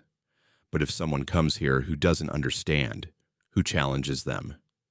He'd left that sentence unfinished. I closed the journal as the sun was setting. I should have left right then, driven back to town, dealt with this in daylight. But I'd come prepared to stay overnight, and stubborn pride made me want to prove I could handle whatever had intimidated my grandfather. I lit the fireplace, turned on all the lights, and locked every door and window. Then I made dinner and tried to convince myself that I was overreacting to an old man's paranoid delusions. Around 10 p.m., I heard it for the first time. A howl coming from somewhere in the forest. Not a wolf or coyote. I'd heard those before. This was deeper, more resonant, with an almost human quality that made my skin crawl. It was answered by another howl from a different direction, then a third. They were communicating, and they were surrounding the cabin. I grabbed the shotgun and made sure every light in the cabin was on. Through the windows, I could see nothing but darkness and trees. But I could hear them out there, moving through the forest, their footsteps heavy enough to carry through the walls. They were circling, getting closer with each pass. At 11:30 p.m., I heard footsteps on the porch. Slow, deliberate footsteps, each one making the wooden boards creak. Something was walking across my porch, and based on the sound, it was heavy and moving on two legs. I watched the door, shotgun raised, as the footsteps stopped directly in front of it. Then came a sound that made my hands shake. Scratching. Something was running its claws down the door, testing it, examining the locks. This continued for 5 minutes. Scratching, testing the door handle, occasionally pushing against the door hard enough that I could hear the deadbolt strain. Then the footsteps moved to a window. I heard the shutters being tested, heard something breathing on the other side of the wall. Then it moved to another window. Then another. It was systematically checking every entry point, learning the cabin's defenses. Around midnight, they started calling to me. That's the only way I can describe it. The howls became more frequent, more varied in tone and pattern, and mixed in. With them were sounds that almost resembled words, deep, guttural vocalizations that had rhythm and inflection. They were trying to communicate, trying to provoke a response. My grandfather's journal had mentioned this. They want to know who's inside. They want me to acknowledge them. I never do. Silence is safer. I followed his advice, staying silent, staying away from the windows, keeping the shotgun ready. At 1 a.m., something climbed onto the roof. I could track its movement by the sounds, heavy footfalls on the shingles, moving from one end of the cabin to the other. It stopped above the bedroom, and I heard scratching directly overhead. It was testing the roof, looking for weak points. At 2:30 a.m., the exact time from many of my grandfather's log entries, 3 of them appeared in the clearing around the cabin. I saw them through a gap in the shutters, illuminated by the floodlights. They were exactly as my grandfather had described. Massive, at least 7.5 feet tall, standing upright on 2 legs. Covered in dark fur, with bodies that were powerfully muscled. But it was the heads that confirmed these weren't bears or any known animal. Wolf-like snouts, pointed ears, but attached to bipedal bodies, with shoulders and posture that were disturbingly human. They stood there, in the clearing, studying the cabin. One of them pointed at the door with a long, fingered hand. Another moved to examine the shutters I'd seen damaged earlier. The third tilted its head back and let out that howl, so close now that I felt it vibrate through the walls. And then, as if responding to a signal, all three moved toward the cabin simultaneously. What followed was the longest hour of my life. They tested every defense my grandfather had installed. They pushed against doors, pulled at shutters, climbed on the roof, and examined the chimney. But they didn't try to force entry. Each test was methodical, curious, almost respectful. They were seeing if I'd maintained the fortifications, if I understood the rules. At one point, one of them pressed its face close to a window, peering through a gap in the shutters. We made eye contact through the glass, and I saw intelligence in those eyes. Recognition. It was evaluating me, deciding something. Around 3:30 a.m. they stopped. I heard them move away from the cabin, their footsteps receding into the forest. The howls became distant, then ceased entirely. By 4 a.m. the forest was silent again. I stayed awake until dawn, shotgun in hand, not trusting the quiet. When morning came, I went outside to assess. The snow around the cabin told the story. Tracks everywhere, massive prints, some showing 2 legs, some showing 4, suggesting they could move either way. They'd circled the cabin dozens of times, tested every door and window, climbed on the roof and porch. But nothing was damaged, nothing was forced. They'd conducted their inspection and left. I found something else too. On the porch, arranged in a neat row, were 5 large pine cones, not scattered by wind, but deliberately placed. And next to them, pressed into the snow, was a massive handprint. Not a paw print, a handprint with 5 distinct fingers ending in claw marks. It was a message. They'd been here. They knew I was here. And they were watching. I left that morning and drove straight to the lawyer's office. I opened my grandfather's sealed letter there. In the parking lot, my hand still shaking. Inside was a single page. "Zane," it began, "if you're reading this, you've spent a night at the cabin. You've met them. Now you understand why I couldn't explain this in person. You had to experience it to believe it. What lives in those mountains has been there longer than any of us. Your great-grandfather knew about them. I knew about them. Now you know. The cabin is yours, but so is the responsibility. They tolerate us because we respect their territory. Never challenge them. Never try to hunt them. Keep the defenses maintained. And most importantly, never tell anyone who won't understand. Some secrets are kept for everyone's protection. Welcome to the family burden. I'm sorry, and I love you." I've been back to the cabin 3 times since then. Always prepared, always following the rules my grandfather documented. They come every time, conducting their inspections, letting me know they're aware of my presence. We have an understanding now, the same one my grandfather had. I maintain the property, respect their territory, and they allow me to exist in this small corner of their domain. I haven't told my family the full truth. How could I? But I've made arrangements in my will, left my own journal, prepared the next generation for what they'll inherit. Because this isn't just property, it's a legacy. A 40-year agreement between my family and something that science says doesn't exist. If you're part of the Haunted Fears horror family, understand this. Some inheritances come with responsibilities you never expected. Some family secrets are kept for good reasons, and some properties have residents you'll never see on a deed, but who've been there far longer than any human ownership. My grandfather protected me from this knowledge until I was ready. Now I protect it, maintain it, and wait for the night when I'll have to pass it on to the next generation. Subscribe to Haunted Fears and become part of our horror family. We share the stories that others won't believe, the encounters that science can't explain, the truths hidden in family journals and inherited secrets.